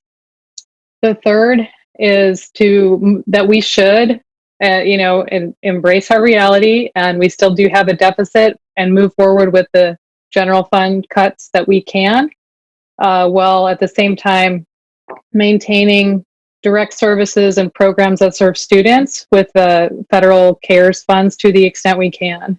And that's, like the last slide with social workers, counselors, and after school indicated that we could maintain some of those things with federal funds. And then the last would be to bring back to the board information about what's been done so far to really maximize the efficiency and the efficacy of the district office. I think that, some of our partners have raised a lot of, ideas about things that could be changed, streamlined. I think it's good to have that conversation as well. It's not part of this plan as in its current form, but if we could just have kind of an analysis of, and I know a lot of work has been done on that. So those are kind of my points. So the negotiated solutions, I think, is something we've talked a lot about. It is a difficult thing to ask for, but I think we need to keep in mind a reduction to benefits costs that will get us in line with other districts comparable. These are some of the only cuts that don't directly affect the children we serve. So I think, if we're putting kids first, I think we all need to be serious about what are the impacts, and especially, the kind of the just large dollar amounts that are associated with those. The second was take some cuts off the table. And the cuts that I would suggest taking off the table entirely are the cuts that staff didn't recommend. And that would be the list of B, and I will find the slide for you. You can bear with me. On slide 24, this would be VEPA, CTE, Safe Schools, GATE, new teacher induction, improvement accountability, and school support, after school youth development. Thank you. So those are programs that staff last time did not recommend we move forward with. So if those are not even staff recommendations, I think we, should take those off the table for now. The second one is, sorry. The second one is take off the table disruptive cuts that are going to close schools or programs without really resulting in a fiscal savings. And I think there's at least a few on that list that will likely not save money. They're sort of small dollar amounts, but large potential enrollment impacts. And I'm thinking of maybe the IB school, the Waldorf schools, LDV middle school. Like these are, and we could have some more analysis of that, of the enrollment impacts, but I think some of them just should be taken off the table based on the fact that they will likely not even yield the fiscal results that we're looking for. So the third is just the kind of the categories of things that need more analysis. And I would ask for, we, like the last commenter said, I think we need a plan. We need a strategic analysis of kind of what are we maintaining? What do we want to grow? We need to engage the community in the school communities and just the broader community. And what do we want out of our schools? Particularly looking at, there's a few different items in here. So the small high schools, we're maintaining 5 high schools with under 300 students each, all specialty kind of programs. So, is that the best way to go? Can we consolidate? Do we, are we maintaining the right CTE pathways for our region? Are we serving the needs? Like, I think we need to be asking those questions. The same thing with kind of the proposed elimination of middle schools, or certain middle schools. Kind of what strategic plan is that kind of being proposed pursuant to? I would say the same thing about the preschool. We need kind of a strategic plan, like for early learning, to have some rhyme and reason to what we're actually offering. There's a lot going on at the state and federal level on this item. So, and then the last one is the high cost inclusive practices model. There's a lot of attention being paid to special ed, and there's a lot, and that is a model program. So I think, that should either be taken off the table or analyzed for what other alternatives are available to maintain inclusion. The last, or the moving forward with the cuts we can, was the fourth point I had. And that's really mostly on, I think, slide 29. And that's mostly things that are not subject to layoff notices. This would be like the centralized supplies, professional development, although that one hurts, and I would hope that we could either fund that if we needed to, or restore it when we have the funds. Travel, eliminating paying for IB and AP tests, elementary sports, college and career visits, discretionary supplies. So I would say, we should move forward with these, except we should try to backfill with federal dollars for, the elementary sports, for college and career visits, for things that are directly serving students. And that would be true too for some of the other ones mentioned, social workers. And I would add, we need to redesign that program so we can better claim Medi-Cal funding to sustain those positions long term. And that is something that I know is being worked on. But maintaining the counselors after school and social workers with the federal funds, I think, is a great idea. And we should have, what more we can with one-time federal funds. And finally, just the learning more about what we've done with the central office positions and whether there's more opportunities there. So that's kind of that was my take on the kind of trying to put together some kind of framework, negotiate solutions, take some off the table. Some of them need more analysis, move forward with what we can while maintaining using federal funds and then looking at central office. And I think I am in charge here for a moment as President Pritchett seems to have lost power, so I will take further comments. I'm sorry. Member Morawski, can I just interject? I'm not sure if it was on our end or on your end. You were speaking about the category of those that need more analysis, and you mentioned small high schools, middle schools, and then I lost you, and you came back when you said inclusive practices. So, preschool. Okay. And I can also make some notes, and I mean, depending on where this conversation goes, I can certainly send you my thoughts afterwards as well. Thank you. Okay, with that, I will take comments. Member Rhodes, please. Member Morawski, or Vice President Morawski, I think what you said, you made some great points, and I commend your analysis of what we are looking at. One of the things that on page 29, when we look at proposed fiscal cuts, is paying for the IB testing. In the IB program, there's schools who have IB testing that if they weren't able to get that support, their IB program will go away, right? And so if we're talking about preserving IB programs in general, we should also be talking about preserving those testing, that testing revenue fund for that. Other than that, I liked your analysis. So thank you. Thank you, Member Garcia.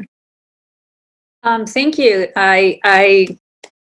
I'm glad you went first. I think you pretty much cleared sort of my my little working document here on how you framed and prioritized categories. I think I'm aligned with some of these recommendations just need to be taken off the table because it completely eliminates programs, being the IB programs as well as inclusive practices. I think there are some areas I think you outlined pretty well that require additional analysis. I do want to make sure that we have a timeline when that analysis is coming back to the board. So I didn't hear that part because there are ways of serving our students, but just not in the same delivery model. So I think we need to think about these things a little bit more broadly because I do think there are some opportunities that we may be able to take advantage of, right? Things may look differently, but the programs will still be in place to some extent. I do think that to the extent that additional recommendations or elements, you're calling them in this document, are identified that can be paid for with, additional CARES dollars, maybe, recognizing that they're one-time dollars. I mean, this is a temporary sort of savings, one-time savings. We still don't necessarily address the structural deficit. We just kind of give ourselves more time to figure things out, but I think it's appropriate in some instances. So maybe come back with additional items or elements that can be paid for through COVID dollars. I know that districts have not yet received those dollars from that were approved in late December through our federal government. So we don't know yet what the district will get and what restrictions those dollars have. So I understand why maybe that list on slide 33 is still not exhaustive. One of the things that I did want to ask is professional development. I know a lot of it's a priority under CARES dollars to make sure that there is professional development available for teachers, especially and all our educators, especially as we're teaching in distance learning or even a hybrid environment, right? I mean, we're not going from distance learning to full in-person. So there is that transition. So trying to figure out if we are removing the,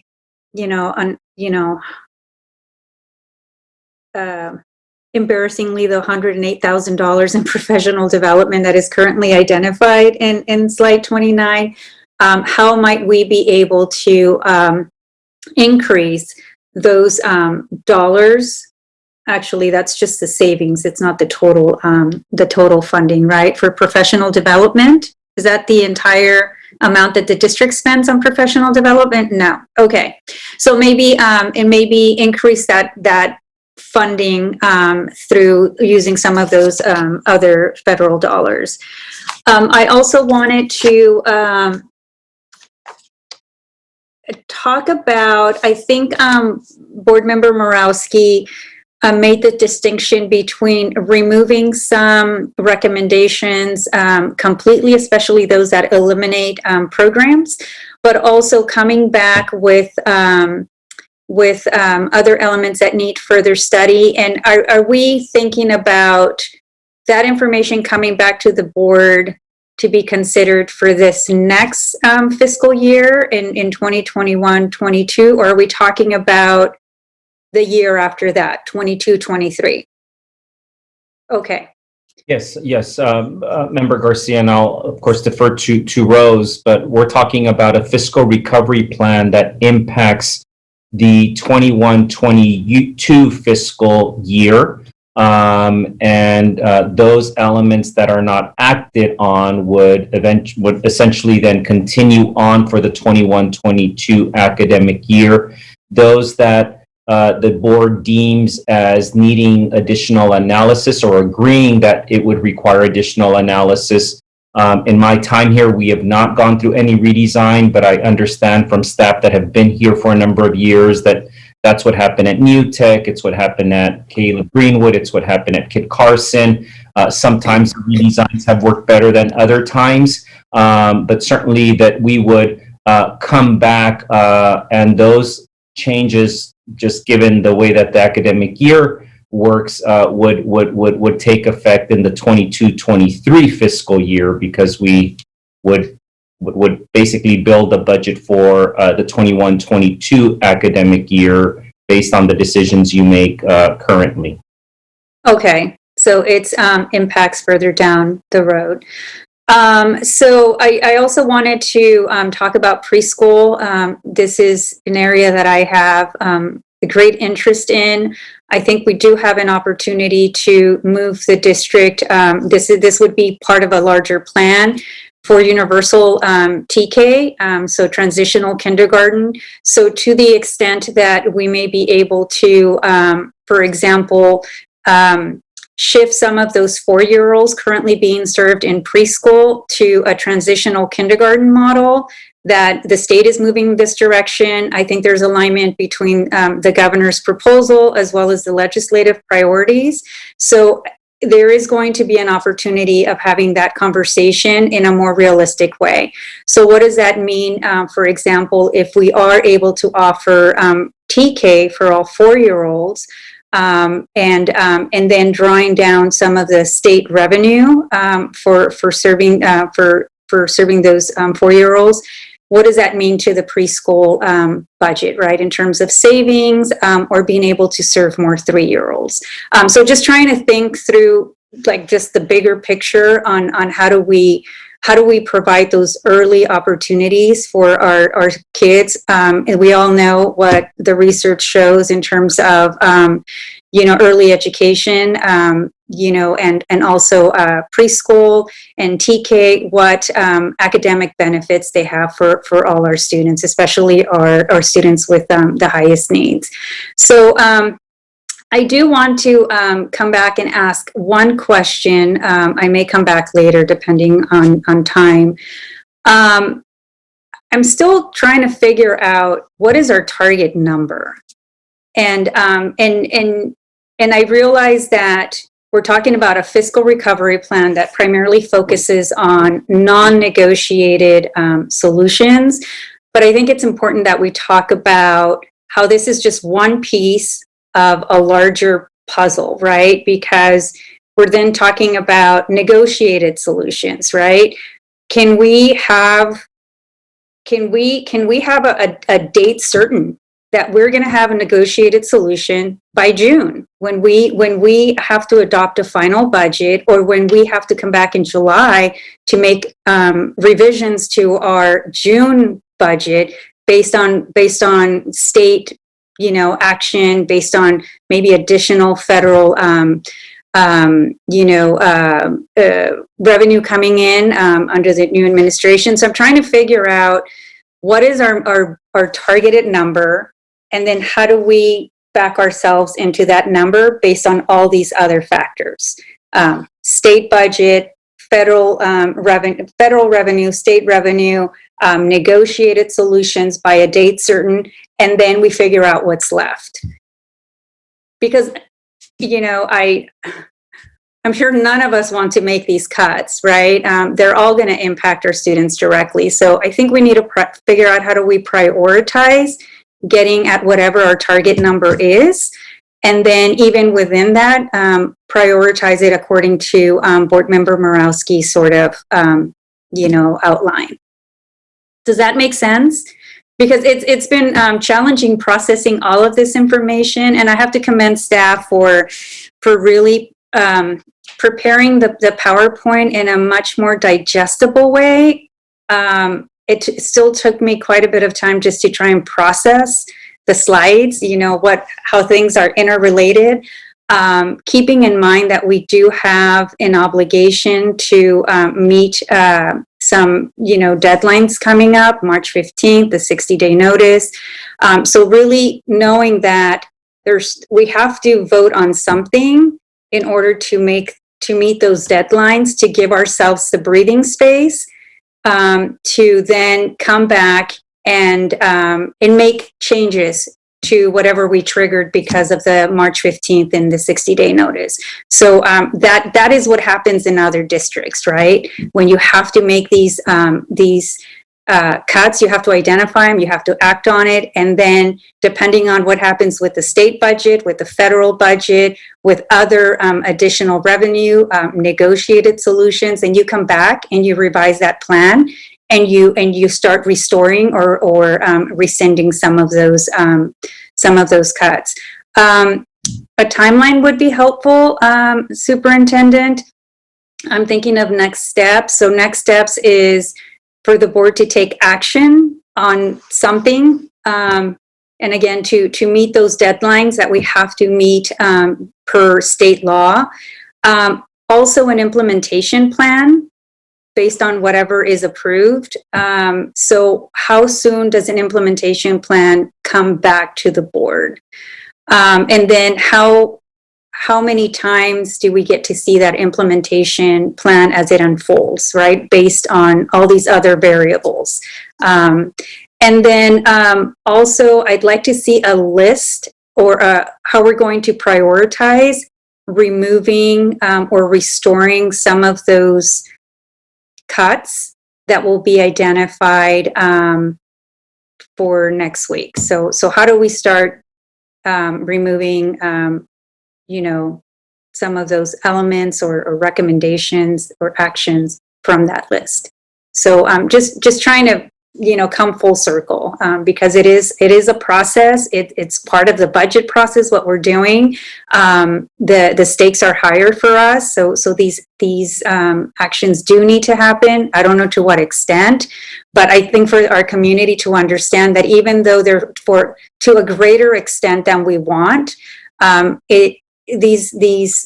we have to do this in order to give us the time to in a more thoughtful way, and depending on what happens with the state and the federal revenues, then we can come back and adjust those cuts in a way that keeps programs intact. But still having those bigger conversations on a bigger picture, more comprehensive strategic plan and whatnot. So anyway, I skipped around quite a bit because I didn't want to repeat some of the comments that have been made earlier. But if you need further clarification, I can certainly share my notes. Yeah, Thank you. That would be great, Garcia. And I don't know, President Pritchett, how you want to handle it, but just because it's difficult in this space to communicate with our staff, I do want to make sure that Concy McCarn, our Chief of HR, is prepared, whether you want to do it now or toward the end. I do think that because Member Garcia has raised the issue that our board members are reminded, even just now, of what that timeline might look like based on the March 15th deadline. How do you go about rescinding and making rescissions to those layoff notices? The board will have to vote on a resolution to provide layoff notices. Member Garcia mentioned, possibilities of funding at the state level, at the federal level. Of course, what we would be looking for most closely is ongoing funding from those two entities as opposed to one-time funding, but also as we explore potential flexibility in the use of CARES Act dollars, again, that might trigger rescissions of layoff notices. So I would like to make sure that before we close this discussion that Ms. McCarn give the board, those of you who have been here, just a reminder of that timeline and process, and for our new board members, what that looks like. We can always follow up with a BC, of course, but for our community also who may have not participated in these discussions, just to give a sense of this, because as you said, Member Garcia, in many districts, this is a practice, if you will, when districts may be facing the kinds of challenges that we do here in Sac City, and we're still waiting to see what the budget development process, how it ends, that we may have to come back and make reverse some of those decisions as we might identify additional funding sources. So, President Pritchett, I'll defer to you if you'd like Concy to give an explanation now, or if we want to come back after more questions and comments from board members. Yeah, I think it would be best if she came on at the end, because there may be additional questions that need to be answered. And I have to apologize. I lost power at my house, and I don't know if you were able to tell, but I was literally by candlelight trying to take this call via my phone.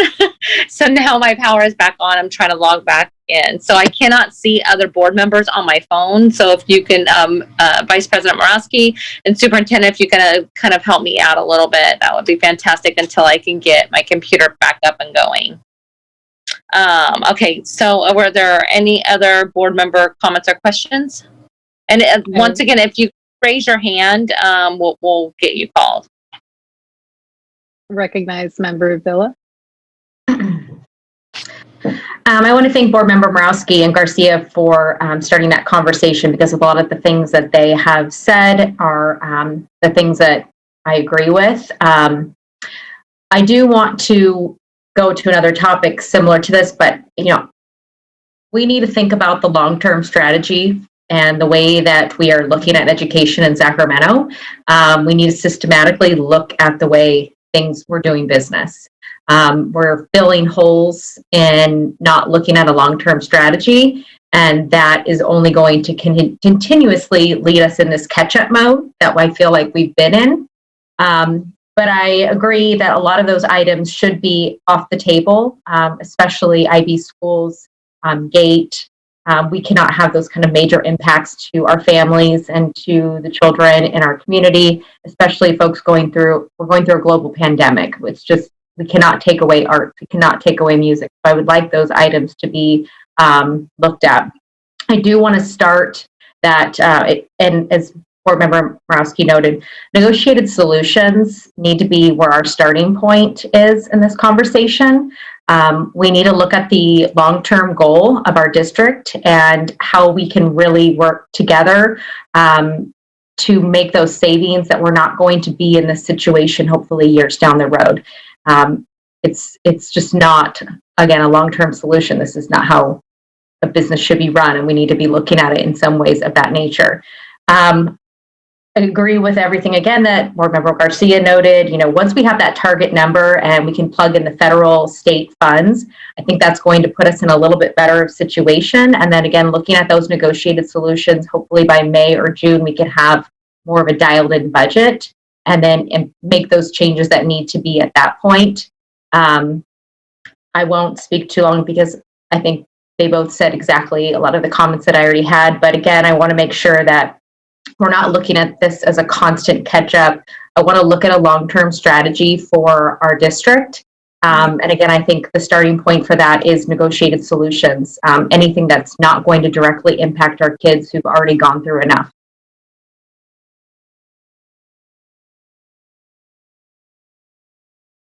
President Pritchett, did you want me to? Yes, thank you. Thank you, member. Okay, sure. I echo those as well. I cannot see the next board member, Vice President Morosky, so if you can help me out with that. Does anyone else have further comments or questions? I have one. If no one else does. Why don't you go ahead, Vice President Morosky? Okay, just to follow up on some of the comments that have been made so far. On your comment, Member Villa, I think it's really spot on in terms of long-term thinking. I just wanted to remind everyone, sort of where we are with our strategic planning process. We have a strategic plan that was adopted in 2016 for 2016 through 2021. We have an LCAP that is now going to be a 3-year LCAP that's being developed right now for next school year and 2 more years after that. We have an opportunity to invest in our facilities through Measure H funds that our community approved last year. And, so we really, really need to do some big strategic thinking on, where are we going to invest, what academic and instructional and facilities, those should all be aligned. So hopefully we can talk about, how to best, like what's the best process and forum for having those conversations. But I really do think it's necessary. And it's like a unique time where all these things are converging to like, what's the vision? What's the 2030 vision for our district, right? Something like that. I did have one quick clarifying question actually for Rose also. There in the last slide, I think it says SCOE's fiscal responsibilities can continue until the structural deficit is eliminated. I just wanted to clarify that technically it's, and maybe it's the second to last slide. Oh yeah. I just wanted to clarify that comment because I thought it was until we are positively certified or. My understanding is until our structural deficit is eliminated, because we had a discussion about that we could possibly swing between qualified and negative just because we might have surplus funds or one-time funds. But we would still be operating at a deficit because we haven't implemented a plan to address the deficit, on a long-term basis, not just a short-term basis. So, so we would remain, until we had a plan in place that was going to, get us out of this deficit spending. Right, like a more sustainable. So it's not entirely completely objective. There's a little bit of like, okay, you need to really get out of the woods. Yes. In a sustainable way. Okay, thank you for that clarification. Yeah, and I don't know if Superintendent Gordon or Terry are on the line. Superintendent, if they want to comment on that too. I was going to mention that I'm not sure if Superintendent Gordon is still on the line, and Mr. Schweitzer as well, and they could maybe reference Ed Code language just to be as specific as possible to our board and to our community.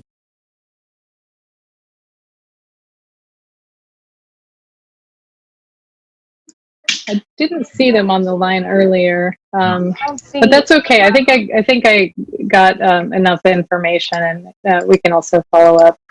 We can follow up and then communicate to the board via BC. I'm almost certain that there is some Ed Code language related to their role with districts like ours. Perfect. Thank you for that. Yes, I got my full Oh, you're screen back. back Okay. now. I'm back. What a Great. crazy Thank you. I will turn it over. All right. Is there any other board member comments? Member Garcia? I can't see you because I think you're frozen. Oh, there you go. Okay. Yeah, so I had a question about, as we're thinking about coming up with a target number and then thinking about how federal funds, state funds, negotiated savings offset, that targeted number. Can you tell me a little bit how the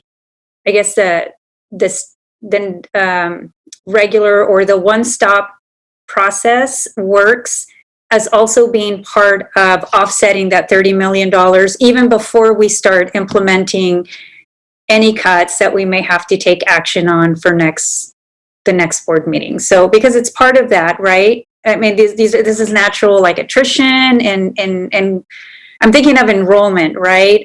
So I know that districts across the state are experiencing declining enrollment at a much greater number than prior years, and that's a big problem. I just heard that Elk Grove, for example, a district that has traditionally been very fiscally stable, is now their budget is now they have a negative certification. So now, and a lot of it is due because of their decline in enrollment. So it's just a big problem. So I'm just trying to figure out how that process impacts whatever targeted number we is identified one way or the other. Yeah, Member Garcia, I'll let Rose mention. We actually are trying to get away from the one-stop language. It's just the budget development process. Okay. But I did want to just mention that until the board takes final action on the FRP, those sites that are included or have elements included in the FRP, obviously that process will not be finalized. So yes, there are elements to the process that we have begun, but for sites that are included in the FRP, those will not be finalized until the board takes final action. And then Rose, if you have any other comments on the process and how we utilize projected enrollment data as part of that, that would be helpful as well. But I did want to clarify that I know that there's a lot of anxiety in the system, which is why we have to move toward an action item next week. Yeah, yes, very quickly, I can comment on that, Member Garcia. So for our budget development process, regardless if we're embarking on a fiscal recovery plan, part of our budget projections do include, of course, our projected enrollment, along with the staffing changes that go with the projected enrollment. So if we're projecting to increase enrollment, there's going to be a calculation that says this increase will require this additional FTE. And then the other way around, right, the opposite is true as well. If we're projecting a decline, we will also calculate the revised FTE that goes along with that decline. So those numbers are included in our target deficit, regardless of the FRP or the governor's proposal. That's just, part of our regular budgeting development process. So it does help because it's another variable, right? That feeds into this, backing into whatever number, is identified. And then I know this isn't sort of a discussion meeting, informational meeting. I wanted to make sure that before we close, that maybe we ran through what happened, summarize sort of some of the proposals, the frameworks, the actions, just so that we all have a clear understanding of sort of what to expect for next week, but also that we as a board gave enough direction to staff in terms of how to do your work in preparation for next week.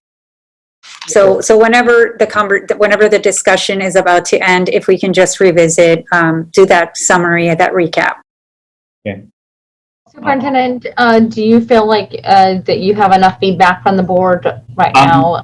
Yeah, I was going to at least start my response to Member Garcia's question, but want to make sure, President Pritchett, that there's no other comments or questions from other board members. Are there any other comments or questions from other board members? Okay, not right now. I know I missed part of it because my internet stalled and lost power.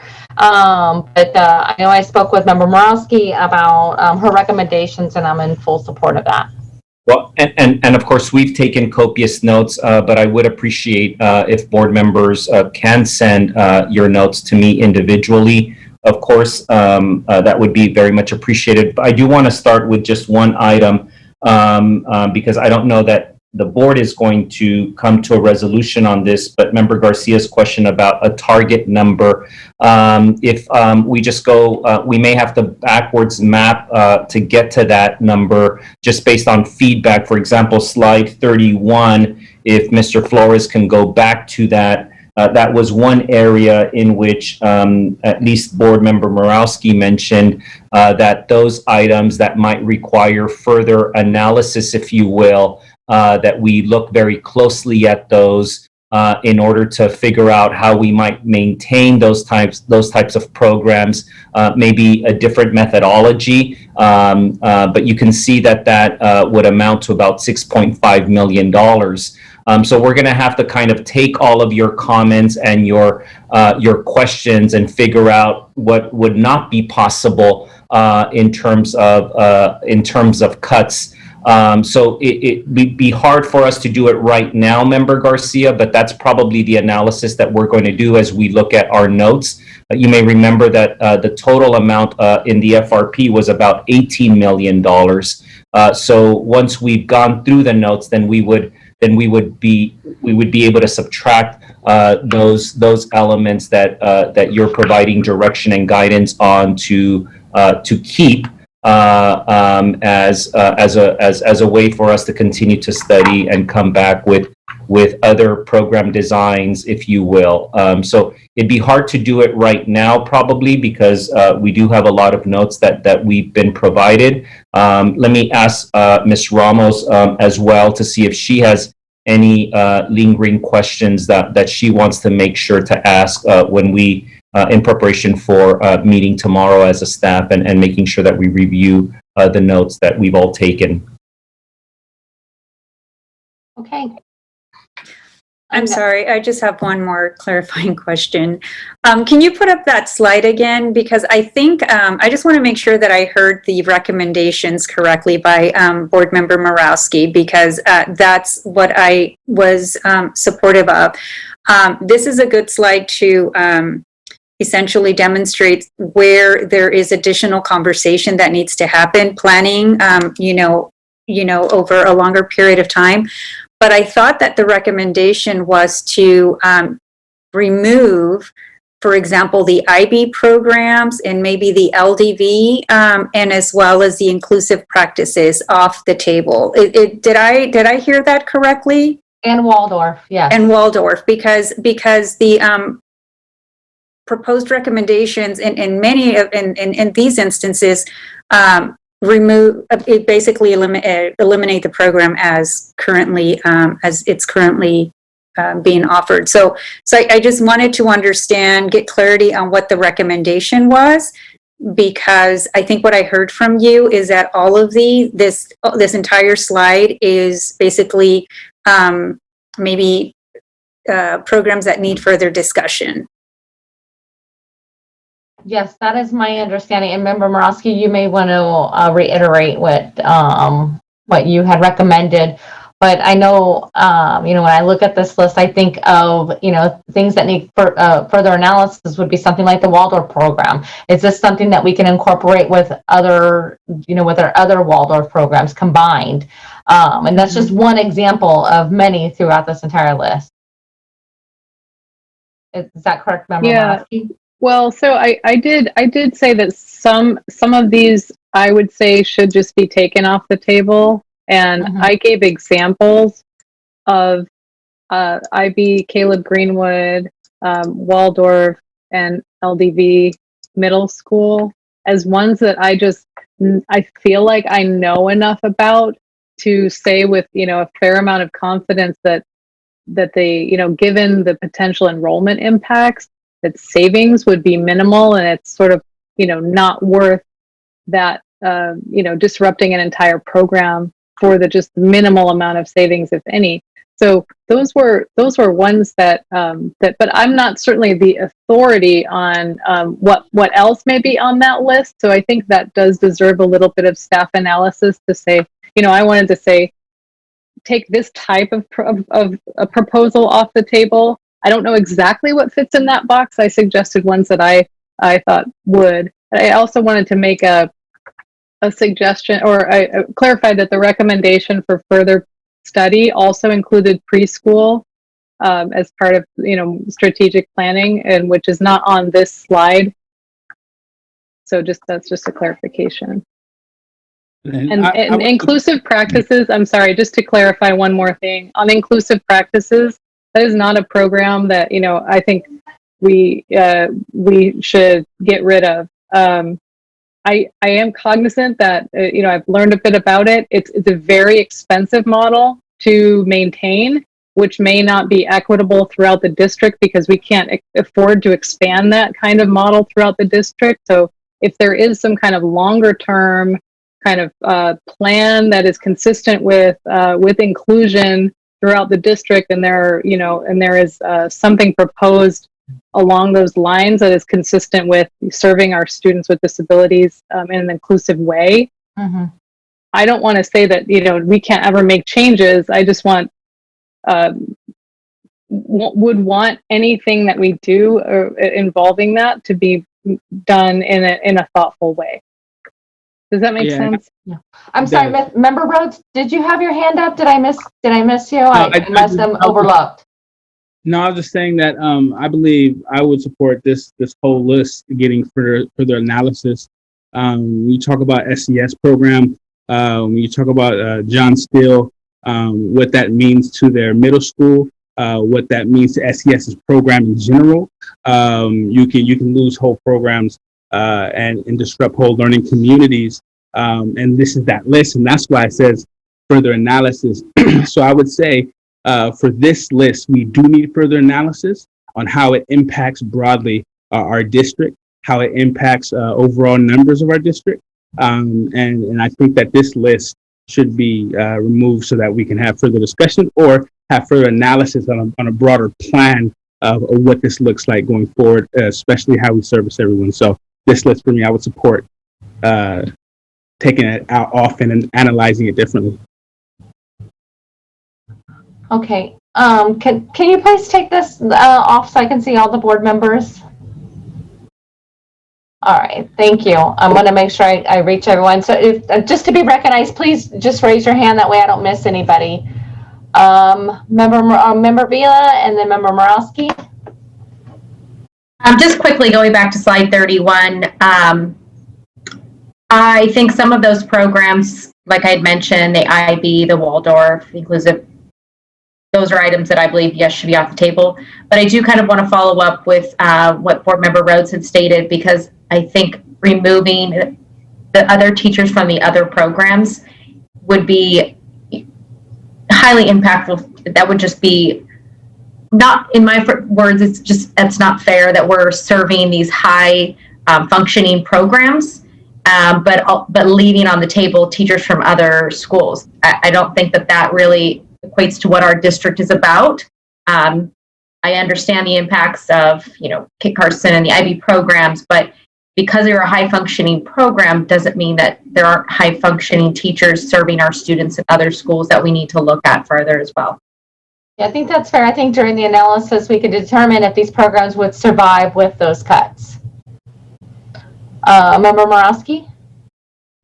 Yeah, thank you for the additional discussion and clarification on everyone's thoughts on this. I do think that when we're not looking at what is the best way to serve our students. This is what is the way we can serve our students with the resources we have and make it sustainable. So there is a lot of these things we wouldn't be talking about cutting without a budget deficit hanging over our head. So just to kind of put it in that frame. So I think in that frame, we need to think about, you know, which cuts are actually worth moving forward from a fiscal perspective on, right? There's some cuts that are just on this list that I don't think will actually yield a fiscal benefit. And so those are the ones that, because this is a fiscal question, those are the ones that I think, you know, don't make sense to pursue. Unless it is like part of a big picture redesign of, you know, we're going to only do K-8s and not middle schools, or, you know, I mean, don't take that as any suggestion, but like, you know, that kind of mega redesign kind of framework, then sure, we can talk about it. But just strictly looking at it from a fiscal framework, I think you know, we need to relook at some of the cuts that are like very small dollar amounts and have enrollment impacts that will mean that they don't yield any fiscal savings. And we need to, you know, be serious about keeping on the table, if, you know, ones that do yield fiscal savings. And that's why I said, you know, even though it pains me that the inclusive practices is a very expensive program to maintain, I think we should maintain it. But, you know, like, we need to be serious about looking at all of those programs that do have fiscal savings. Member Rhodes. And I would say, once again, I support the looking at further analysis, but I also like to say this caveat. When we just look, and I know that we're talking about fiscal, but when we just look at the fiscal side of things and decide on how we cut things just on a fiscal view, often that takes out the human side of these cuts and what it impacts. And as people who are serving community in a public agency, even with our fiscal problems, we also have to look at the human side of it. And if we don't do that, we become these talking heads that are robotic and not taking into consideration our constituency. So I do want to put that out there, that we always serve community, and obviously serving community is getting our budget together, right? But then also serving community is maintaining our learning communities that are impacted, that are not high functioning or whatever we might decide to deem them, but that still matter. Right. So I would like to put that in there.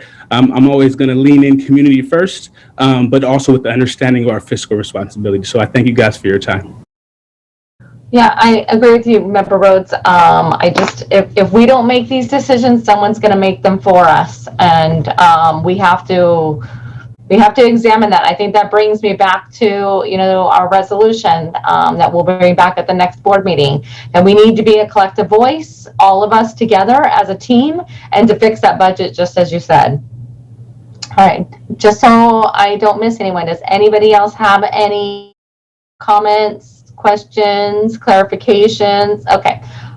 Superintendent, do you feel like you have enough feedback from the we obviously we'd always want more feedback, but please do send us any notes. Send me directly any notes, and include Raul Bazio in your communication to me directly.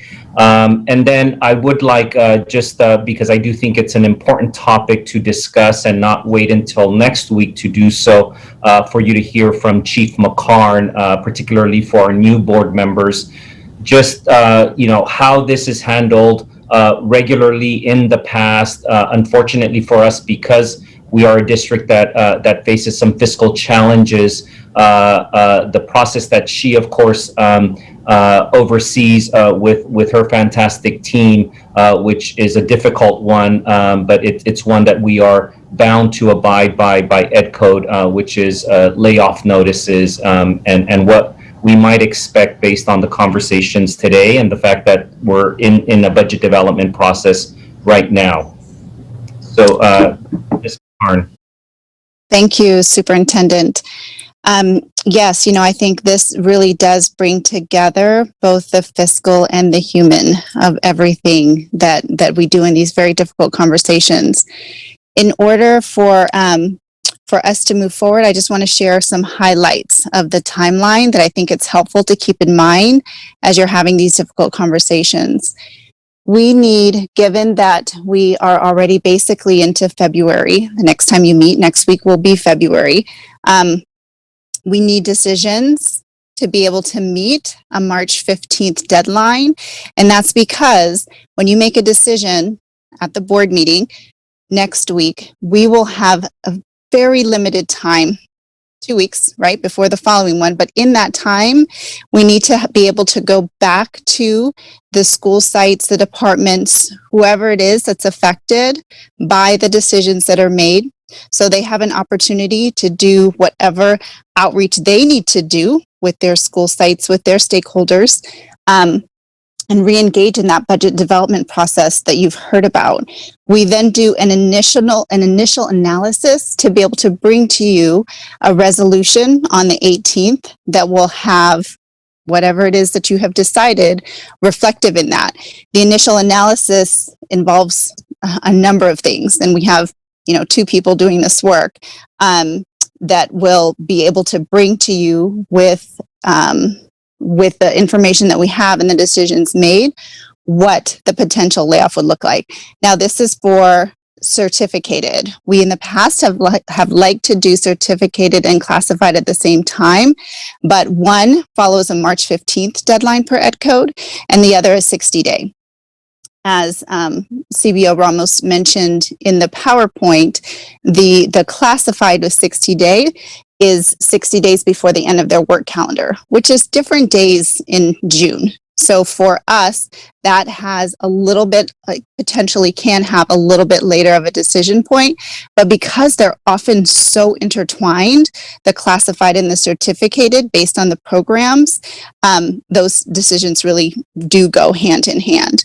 So with a decision at the beginning of February and a resolution, the second board meeting, we would then go back and do an additional analysis, because then we will know exactly what it is that's going to be reduced, and we will have to analyze what that means for the actual people. Who is it that would get the notices? We would be looking certainly at attrition, certainly at the retirements that we'd received or the resignations that we've received. We would be analyzing all information that we have, and we would then move forward with issuing preliminary layoff notices. Those preliminary layoff notices would go out the week of the 9th. The March 15th is actually a Monday, and we would need to make sure by Ed Code we have those to people before then. So we would be looking to get those out Wednesday, Thursday, Friday at the latest. Then, following those preliminary notices, we would go through an entire process where employees have the opportunity to request a hearing. That hearing is held with an administrative law judge in April. We come back to the board in May with a final layoff resolution to say this is the result of all of those things that have come before, and for us to be able to issue those final layoff notices. Rescissions that can take place. Certainly, there are some time changes between March and May, and rescissions can take place after the issuance of the layoff notice as well. But as you all very well know, even receiving a March 15th layoff notice has an impact on people. It's a pink slip, as they sometimes call it, is just that. It's an uncertainty for the next school year, right? So we're talking about things that would take effect July 1. So it's still finish out the school year, but imagine you're doing that with not knowing what's going to happen. Needless to say, certainly lots of things to consider, and just a few points we wanted to highlight for you. Thank you, Ms. McCarn. That's very helpful. Is there any questions from board members regarding that and the process?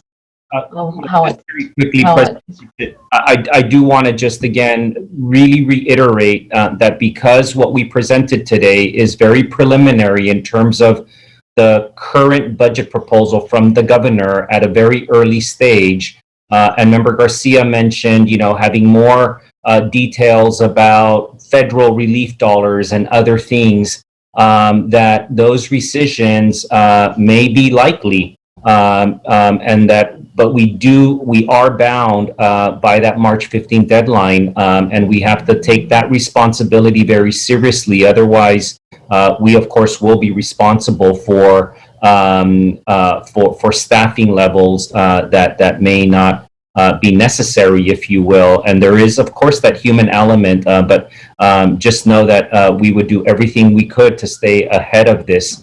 But we are in this situation because of this, because of our fiscal crisis. I wish that we were in a position where we weren't bothered by the fact that we have several comprehensive high schools with fewer than 300 students, because our budget structure allows us to invest in those programs, and we know that it's costing us more money than the ADA revenue that those programs might produce. Unfortunately, we're not in that position, and so that's why it becomes even more difficult for us to have to address these issues while still abiding by ed code deadlines that we have, of course. So thank you, Ms. McCarnan. I'm sorry, Superintendent, can I just underscore one additional point? If decisions aren't made for us to issue a March 15th, we can't go back and say, oops, we meant to do these additional things. March 15th is the big pot, right? It can go down in terms of, you know what, we actually aren't going to need to affect these credential holders. We aren't going to need to affect that program, but it can't increase. So the March 15th has to be like our biggest possible need. And then we come down to May, which through, as I said, attrition and a variety of other things, come down to an oftentimes smaller final layoff notice. I just want to underscore that March 15th, it's really, that's it. Yep. And of course, just recognizing that we do have new board members, but also for our current board members, this is a very complicated topic. We would be happy to organize some two-buys.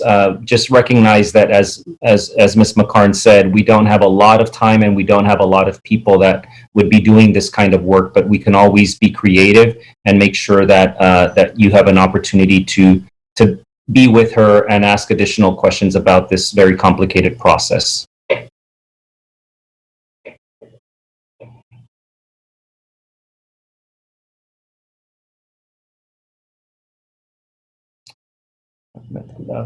Vice President Morowski, I think I just noticed that President Pritchett looks like she's frozen. So it sounded like we were wrapping up. Is there any further comment, Superintendent Aguilar or board members? Okay, so I should pull up. Sorry, I don't have it in front of me. The next board meetings. Regular board meeting, February 4th, of course, where we're going to revisit some of these topics, and February 18th. And I'm seeing a board governance meeting posted for February 1st. Has that been confirmed? I guess so. February 1st at 5:30. Okay, with that, unless there's anything else, I will take a motion to adjourn, and if that is in order.